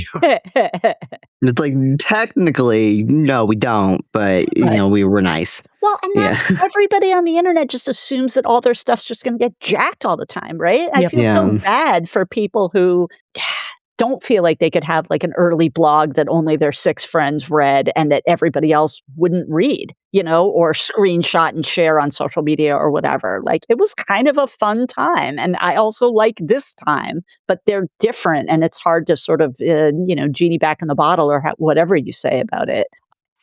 And me and Jay have both talked about like, when do we just say, we don't need to save this? When do we just say like, this doesn't have to be preserved? Like, I've worked in special collections and archives. I'm comfortable with weeding old shit. Right. And a lot of people aren't. A lot of people are not okay with throwing away books. That's why they come to me when your dad dies and all his books. I literally got a donation the other day. Happened, yeah. Oh my God. I literally got a donation. I get so many donations of people. And then every time I get them, I can tell a story of like how these books got to me. And it's just like a cardboard box that says Dad's paperbacks, and underneath it, a box of Depends, also full of Dad's paperbacks. And it's like, this is your dead dad's paperbacks. And now they've come to me to throw away for you because you should have had the heart to throw these away. Right, because their value rounds to nothing. Books. I'm the guy, the lady from the Historical Society, basically, who people email and they're like, would you take our whatever?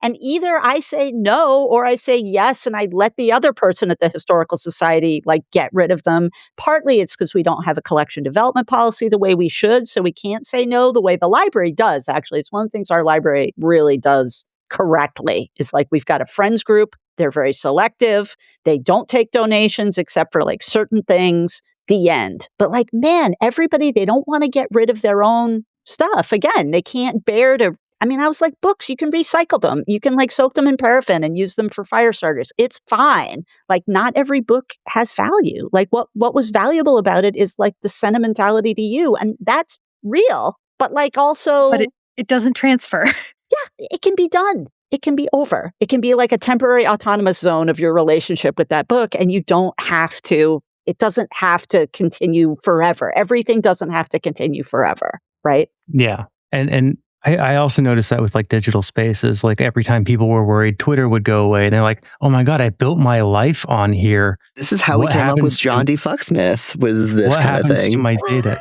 Yeah. That's our sponsor. We work at the John D. Fucksmith Institute for getting it in. I love it. So we are the archive of the John D. Fucksmith Society. Like, he's our major donor. And then in the crypt underneath the library, that's where Horror Vanguard, our sister podcast, lives. Love it. Yeah, we came up with it because people are like, oh, if I want to, who should I give my Twitter archive to? Who's going to archive my stuff? And we're like, no one. Do you have a bunch of money? You don't have a bunch of money to donate stuff, and that are you named John D. after Fucksmith, and you'll have a building named after you? No, okay. Otherwise, your shit doesn't matter. Yeah, and also it doesn't have to matter. Not to matter. Like, that's the joy of it to me, right? Like, I mean, I want to make sure. Like, my mother did a kindness to me. Like, she passed in like 6, 7, 8 years ago, and mine too. Right. Yeah, it's 2018. Yeah, and like. She was like a lady who had her shit together and was just like, look, my stuff is just my stuff. It was meaningful to me in life. It doesn't have to be meaningful to you after me. Do what you want. Do what you want with the house. Do what you want with all of these things. Like, please give a couple special things to people who are important to me. The end. Like, I don't care what you do. I'm dead and practical. The end. And I love that because my sister and I both just felt free to do whatever. My sister's a little bit more like, oh, mom, special things. And so we still have too much of my mother's things, but like, that's a sibling problem, not a my mother problem. But I just feel like that's like such a kindness to like the people in your life to be like, it's just things. Like, if you want to sell it all and make money off it, that's your business. Great. If you want to throw it all in the bin, that's your business. If somebody wants to shame you and say you're doing the wrong thing with it, which, oh my God, everyone did all the time, nonstop, your mother never would have. We had a huge dumpster out in front of the house and just, big house. She lived in it for 50 years. There's a lot of stuff you have to throw away. I have one box. And that's people all I had have. Opinions. Good for you. Yeah. Good for you. Yeah. I hope you're comfortable and happy with that decision. Yeah. I just have a box. I still have her stupid Facebook account, but I have her stupid Facebook account and her stupid Flickr account. But I'm like, fine, I'll have my mom's ghost Facebook account for the rest of my life. It'll be fine. Yeah. But like, explaining to people what's important and realizing that other people's issues with that are just that, their issues, right? Like, oh, I want you to have Dad's special books. The fact that you can't give those to me is your issue, not our issue. People ask me a lot because, librarian, what do I do with all these old books? And I'm like, if you soak them in paraffin, they make really good fire starters. And people just get really mad. And I'm Make like, art out of them. I don't care. We do actually have a Valentine's Day program that we do at my library that takes old books and makes like little, cut them up and make little heart stuff out of them. I appreciate that. Yeah. Yeah. I have a graduate assistant who's I'm teaching. Me and her are working on a lot of book art stuff because I just did a reference weed and we have so many books. And our dumpster rotted, and then I filled it up with all the books I've been throwing away since I've been working here because everyone else is a hoarder and I'm the only one who's okay with throwing stuff away. And I'm like, well, if I'm not going to be here very long, I have to be the one to throw everything away. So I'm doing just weeding project after weeding project because once I leave this job, no one's going to weed for another 20 years. So I need to anonymously write this all up if you haven't. And if you have, tell me where to read it because, oh my God, that's me. Yes. Yeah. I mean, it's not much to write up. It's just I do this. And then I complain about it in the Skullcom Shit Dog Discord. And I'm like, throwing more books away photos of fun, outdated, like gay encyclopedias. Oh, I can't be gay encyclopedias. I'm keeping them. If it's my rule is if it's funny, I'm keeping it. It just moves to circulation. We had a big dumpster at our library conference last year because so many libraries have this problem. And for a lot of the tiny libraries, they just can't even like move the content out of the building because they have to put it in a rolly bin. So we were just like, bring your boxes. Every library can pitch a couple boxes. We'll put it in this big dumpster. It's all got to be recyclable. We'll put a big sign on the side of it that explains to people what the hell's going on so that they don't shame us into oblivion because that's what always... And it was a great service. It was a great thing that they did. And I'd like to see more, any kind of cultural workers being able to be like, the discernment is the job, at least part of it, of like, do we keep this? Do we get rid of it? And you find people on both ends. But honestly, let's be real, mostly on the hoarding end.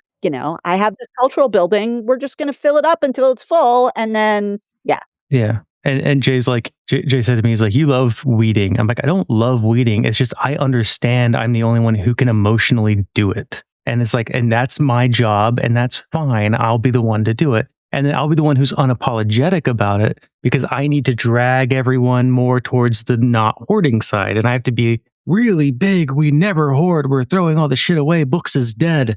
I'm a friend librarian. Emotional weeder. Yeah. I love it.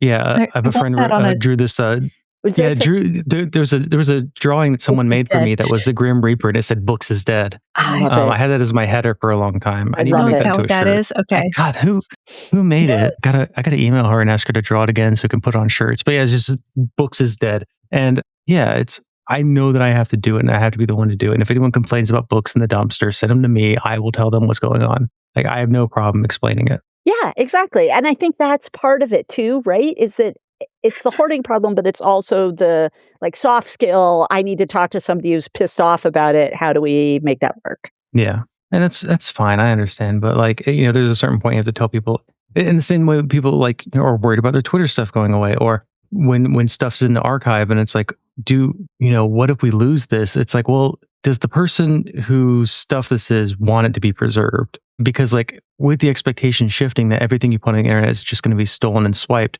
we should be tending more towards the privacy side of pulling back. Because the internet 30 years ago was let's put stuff out there. I was really prescient with that archival absence presentation I did that one time where I argued that sometimes it's a good thing. That was what 4 years ago, 5 years ago? Yeah, that was the New England, or maybe just the New England, or maybe New Hampshire Archive Association or something invited me to do. I got to do an invited talk. I was like, "Oh, Arthur, yes, you can come up here, buddy." In the big city, New Hampshire. Yeah, the big city, New Hampshire. Right, Nashua, Manchester, or Concord. Those are your options. It wasn't even in any of those. So I think it was New England because there was there was some Boston librarians there too. But they invited me to do it on archival silence. And like in metadata. And I talked about a couple instances, I'm like, where it's obviously bad that this happened. But then I was like, but also, have we considered that sometimes this is a good thing? Wow. And then I like played a little clip from F for Fake, my favorite Orson Welles movie, where I was like, even if it's archival silence, like isn't always a good thing, because like I was like, sometimes it is, but even when it's not, like we have to get more comfortable with letting things go, and the knowledge that we will not always be successful in saving things. And then I just like played a little clip from the end of F for Fake where he talks about how all of these works in stone and paint or whatever will all turn to dust one day. All these voices will be silenced. And then he goes, but what of it? Keep on singing. Or something, because I fucking love Orson Welles. And I was just like, yeah, sometimes it's a bad thing. Sometimes it's a good thing. You have to know which. And also be more comfortable with failing. Yeah. And also, it's the historian's job to reconstruct over those silences. Like our job, if you're the archivist and you're seeing yourself as the preserver, your job is to do the best you can. And your obligations are to the living. When you're dead and some historian who is not your living colleague comes along, their responsibility are to their living people, and they try and reinterpret the past for them. But you don't have to worry about hypothetical future people. You really don't. I mean, don't poison the water or whatever, but like you don't have to worry about their ability to do history. Your obligations are to people who are alive now. I worry ever so slightly that they're going to figure out how to live forever at some point right after I am no longer living. Oh, that dude force femming himself in an effort to live forever, and he's just taking estrogen. Sorry, what? Weird, Buy right? the Amazon skirt. I mean, live your truth, whatever it is. But that guy, yeah, he looks so. He was looking worse, and then he started looking dewy. I'm like, right. We know what's going on here. I was like, okay, girl. Well, and also from a technology perspective too, like. If you're worried about Twitter, I mean, obviously that context, you can't save it. But like, I just backed up all my own tweets, right? Like backed up all my own tweets, left, kept my account so no one would take over my username. And then I made my account's still there. And then I made my peace with it. And people will be like, yeah, if you're doing that, you're part of the problem. I'm like, okay, yeah, sure. Sometimes, yeah, we're all different. But we're all part of the problem.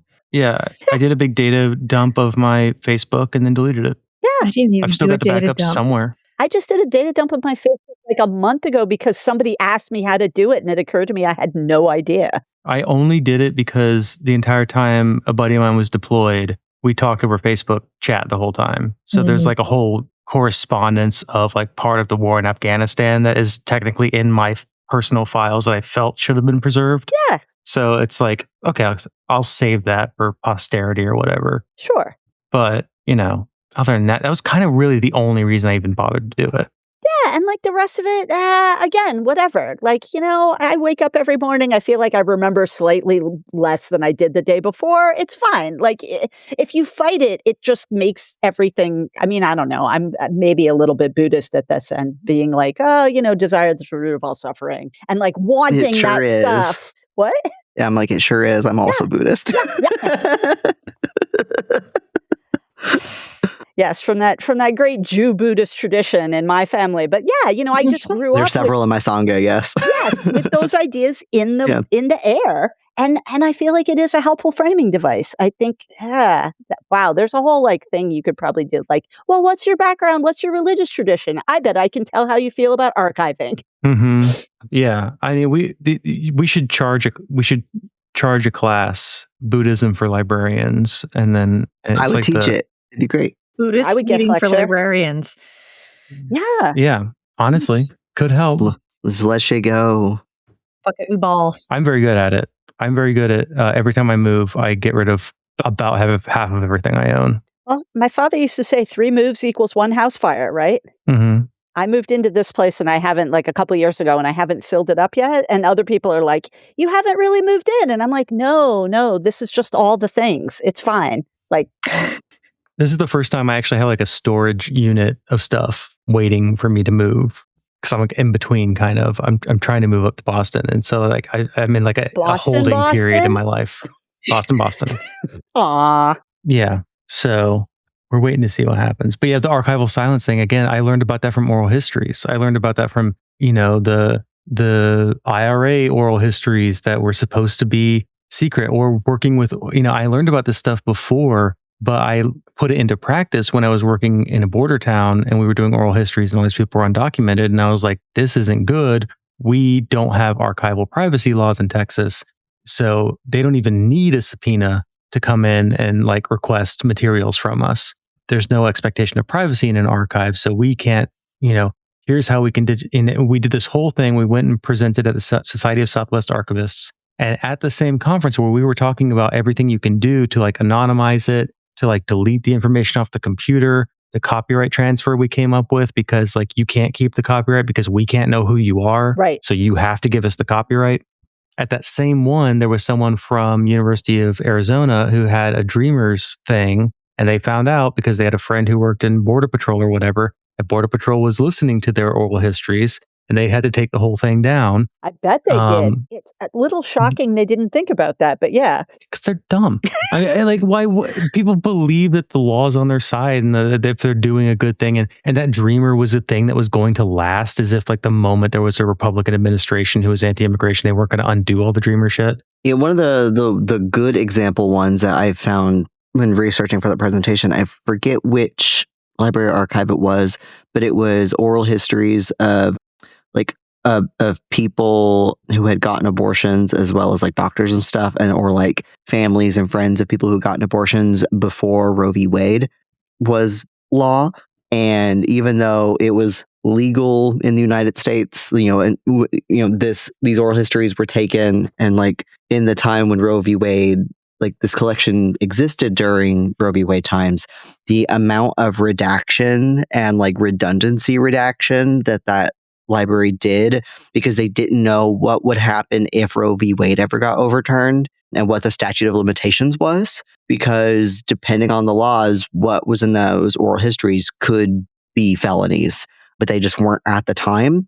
And so they would have everyone redact their stuff and then send it to another person who would then go over it again.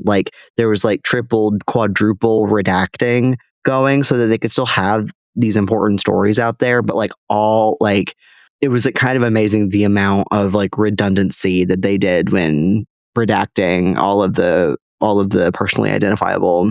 Well, and it just sounds information. Super thoughtful, very thoughtful about how this material could be used in a future you could envision that wasn't necessarily a good one. Yeah, which hey, Roe v. Wade got overturned, they weren't wrong. Yeah. And the same thing at the university I worked at, we came up with this whole thing and we said, one, if a student is asking to do an oral history on an undocumented person, ask them to not.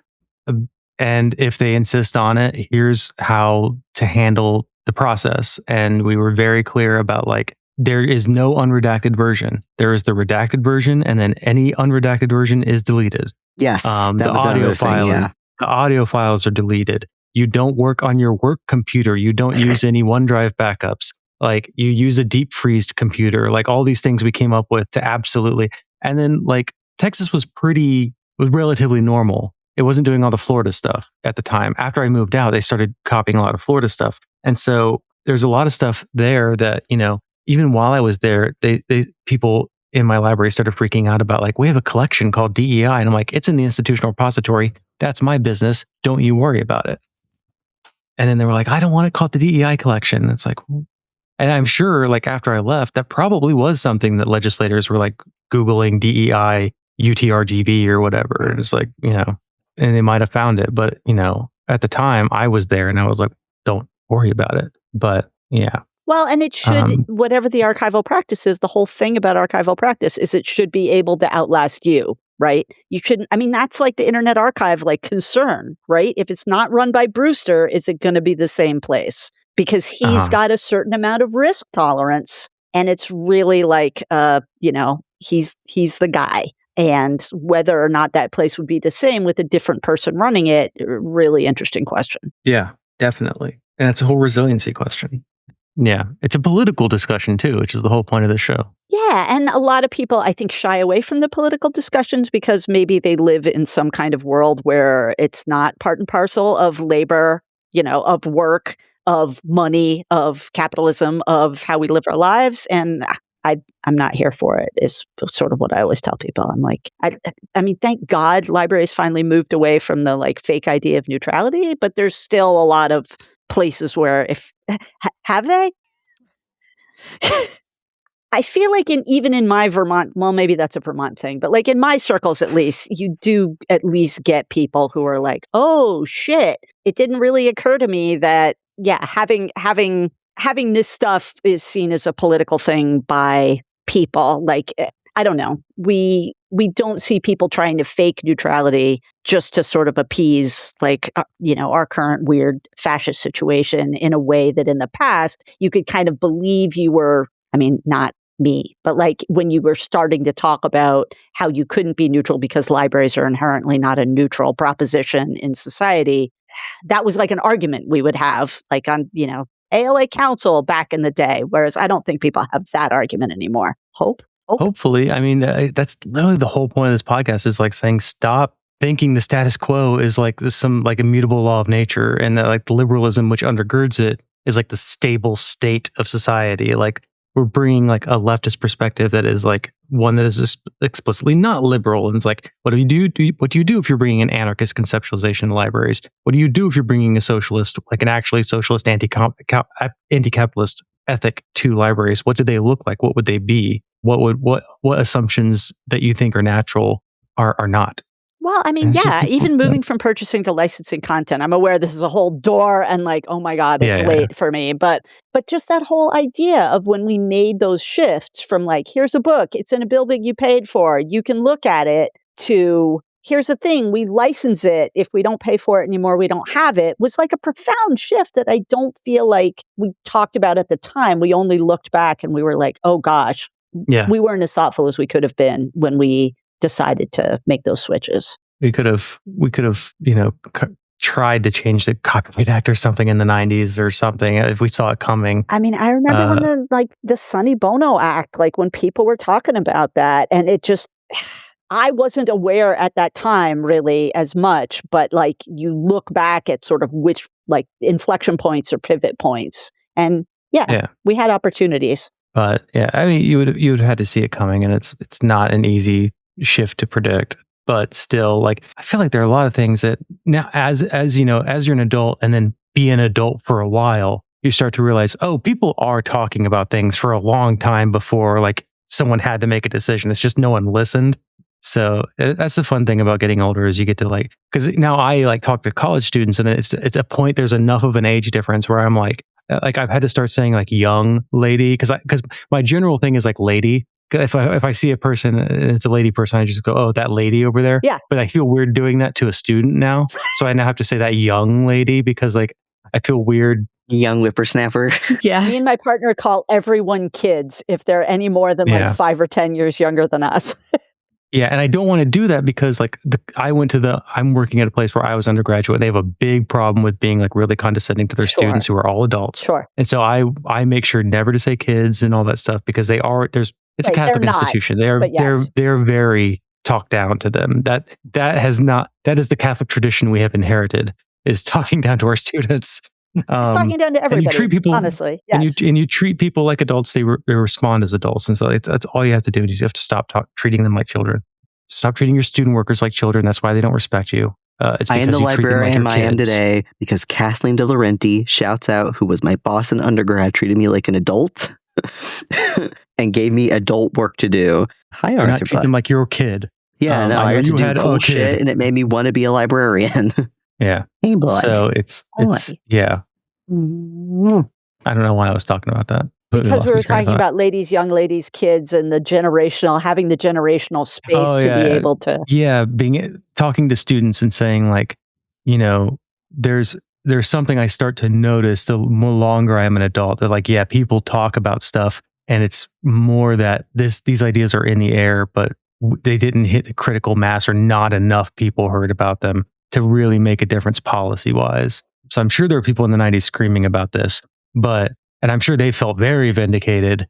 20 years later, but that only goes so far. Well, and you don't just want to be the person to say, I told you so. You'd like to be the person who could have made a difference so that you didn't need to have to. I don't get a whole lot out of I told you so. I mostly just get more frustrated of like, could I have done this different? Like, could I have reapplied a year or two later and tried it again?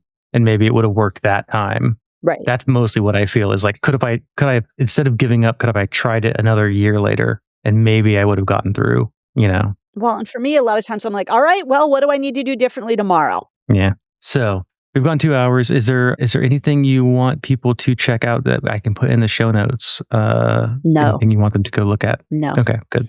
Or do you want people to leave you alone? No. I love not being left alone, actually. I think people think that I'm out here living my fabulous life, and I am not. Mm-hmm. I am underscheduled and underprogrammed, and I love to hear from people who have interesting ideas about anything. Just don't call me on the phone, even though you can probably find my phone number on the internet. Contact me in literally any other way. Let's get you booked and busy. No, I tossed a bunch of links in the chat that are like links to some of the stuff that I found because, of course, I multitask. Like Tara Robertson is the lady who was the sex worker zine digitizing person, and you should read that blog post if you haven't because it's really good. No, I'm just like, you can find me on all the sort of usual idiot spots online, or if you're coming through Central Vermont, look me up and we'll have a cup of coffee. Like, it's great. I have a really nice porch. When the weather gets better, cool. No, other than that, I just, check out Flickr Commons. It's neat. Yeah, it is neat. I love stuff like that. But, it's always like a question of like, are we duplicating something that doesn't need to be duplicated? Like, it's a DPLA problem. Every time I see something like Flickr Commons, that's why I was excited to have you explain it to me, because I was like, what am I not different seeing? About it? Yeah. Well, and DPLA like started out to be a place where content could be, and then just became like yet another portal that didn't have a bunch of SEO, right? And then they became like URL in search of a revenue scheme, and I felt bad for them, right? Like, they're interesting people. I'm hoping this ebook thing goes in a direction that solves a problem for librarians, because as of now, nothing they have done has solved a problem for librarians that I know. Like maybe other people, maybe it was really helpful back in the day, but yeah. There's some hope. I just interviewed for a job. I haven't gotten the offer yet. I'm hoping I get the offer this week. But I was talking to them about CDL, and even though the Internet Archive threw a wrench in all of my fucking job, made my fucking job harder. I'm still mad about that. Thank you. You should listen to my episode that I got emailed about. Send me a link, and then we'll just like back channel chat about it. Yeah. And then I also got emailed about a book chapter I wrote like years before that. And that was when the head of the Wayback Machine emailed me. Robert? So I've almost... No, Mark, Matt. You said we're not video recording, right? Yeah. Correct. Yeah, all right. How many divisions do they have? I need to get an email from every division. I mean, okay, so I've gotten 2 division heads. I need to get all of them to email me. There's Chris at Books, but he's actually a write-on guy, and Andrea, who does, well, I guess Andrea does books, and Chris does, I don't know what Chris does, but Andrea's cool. I haven't email from Andrea yet. I need to piss off Andrea. Good luck. She's unpiss-offable. She's my contact there, and she and I get along like a house on fire. No, but I understand what you're saying. Like maybe offer before. I still have a job application out with Internet Archive, but we all do. I'm getting it. We all do. I was working for Open Library and actually wound up leaving the Internet Archive because I wanted to get paid more than $15 an hour for being the only email contact point. And to be fair, it was 10 years ago, but also to be fair, it was 10 years ago. What the fuck? 5 for 15 was 10 years ago. Yeah. I was stared at by a certain founder and told, well, but you don't code. And I'm like, yeah, I know. Thank you. We're getting an email for this episode. Thank you. Someone, Mr. Head of Niles Crane's wine club that gets made fun of in that one episode of Frasier. Mm-hmm. You know about that, right? You know about the Frasier episode. Do you know about this, Jessamyn? I can imagine. I mean, me and Jay. So Jay we have friends who have a relationship podcast we've been on, and they have a sub podcast of it, which is Frasier, and Jay where they watch all the Frasier episodes, to watch Frasier, and me and Jay are watching Frasier, and we're sitting in bed and we're watching Frasier, and Niles is talking about his wine club, And he goes, Brewster Kale, the president of my wine club. And we like shoot up in the bed, like 90 degrees. And we looked it up. Brewster was friends with some of the writers of Frasier. I mean, of course, right? Of course. Like a gunshot went off in the room. We were like, what? We had to like rewind. Right. What are the chances? It was insane. But yeah, the writer was like, it's a unique name. We'll just use it. Sure. So it was like right as we put out the Internet Archive episode about the lawsuit. It was like around that time because I had been yelling about Brewster Kale for like months at this point to Jay. Yes. No, I can only imagine what that would have been like if that had actually like affected your job as opposed to me just being like, I really wish that had gone a different way because it was the right way. Yeah, it made my job harder because now I have to explain to people, okay, yes, CDL was said by a judge not to exist, but here's how Bernie can still win. It's kind of like the argument is our position on this podcast is it's like we are totally for abolition of we want people to get things for free. I thought it was cool and based that they did that National Emergency Library thing. Howst ever. I thought it was dumb to get sued. With you and then lie about what you did. And predictable that you were going to get sued. And not in a cool getting sued way. Yeah. In a dumb ruins Justin's job kind of way. You fuck with my job, it becomes my problem. Okay? And so many people's jobs. Yeah. Ugh. It's completely irresponsible. It was completely irresponsible to do. But there are people who are in that circuit, and that circuit decision applies to, who still want to do CDL. Of course. CDL is still a sound idea. It's so cool. Mm-hmm. Yeah. It is a way to balance some of these things. I'm hoping if I get this position, they will let me do CDL. They have the technical infrastructure. Right. They just need the bandwidth and someone who knows what it is and someone who wants to do it. The supervisor for this position was at the CDL conference recently that I was also at. And I'm like, okay, cool. We can do this. We can actually do it. Do the thing that we need to do. Right. Yeah. So people are out there still wanting to do it. You just got to find the right place and you got to find the right interest. And it's a risk. You got to get lucky. It's a risk management thing, right? A little bit. And it's an easy I really wanted management. to pick up in music libraries because so many independent composers only make their sheet music available as PDFs. And there have been efforts to sort of make licenses for like, hey, can I print this? Like that kind of thing. Can I print this and circulate it in my library? But also a lot of students just scan things and put them on their iPads anyway. Right. Now. And I feel like music because there are some like sort of digital sheet music subscription platforms. They have their pros, they have their cons, they have their privacy issues. I like some of them, but I see the cons in them. But like if music libraries could sort of get on board with doing CDL, I think it would be a fucking game changer for music libraries. It would be a game changer. It would be so good.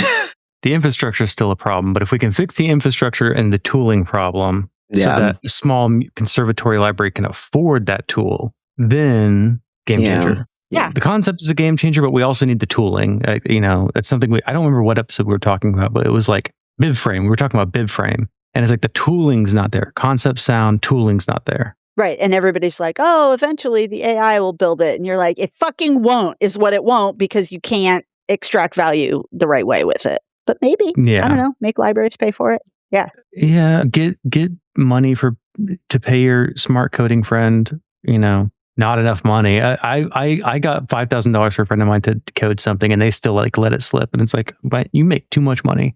And then I lost the money. I wasn't able to pay them. Yeah. Anyway, I still am working on that. So ending on that up note. Ending on that up note. If you want to code a weird open access project, hit me up. It's very easy. It's been so great having you on. Yeah, this has been so fun. This was super fun to talk. I did not think I would be able to find 2 more hours worth of energy after my absolutely soul draining. I am shocked. Meeting. We have held you hostage. Yeah, thank you for giving it. Yeah, come back on whenever. Yeah. Good luck shutting me up. Yes. No, this underbooked. This was big fun. When I have something else, who knows? Everyone, invite Jessamyn to your podcast. She's cool. Love doing podcasts. Yes. Underscheduled. Underscheduled. Yes. All right. Underscheduled. And good night.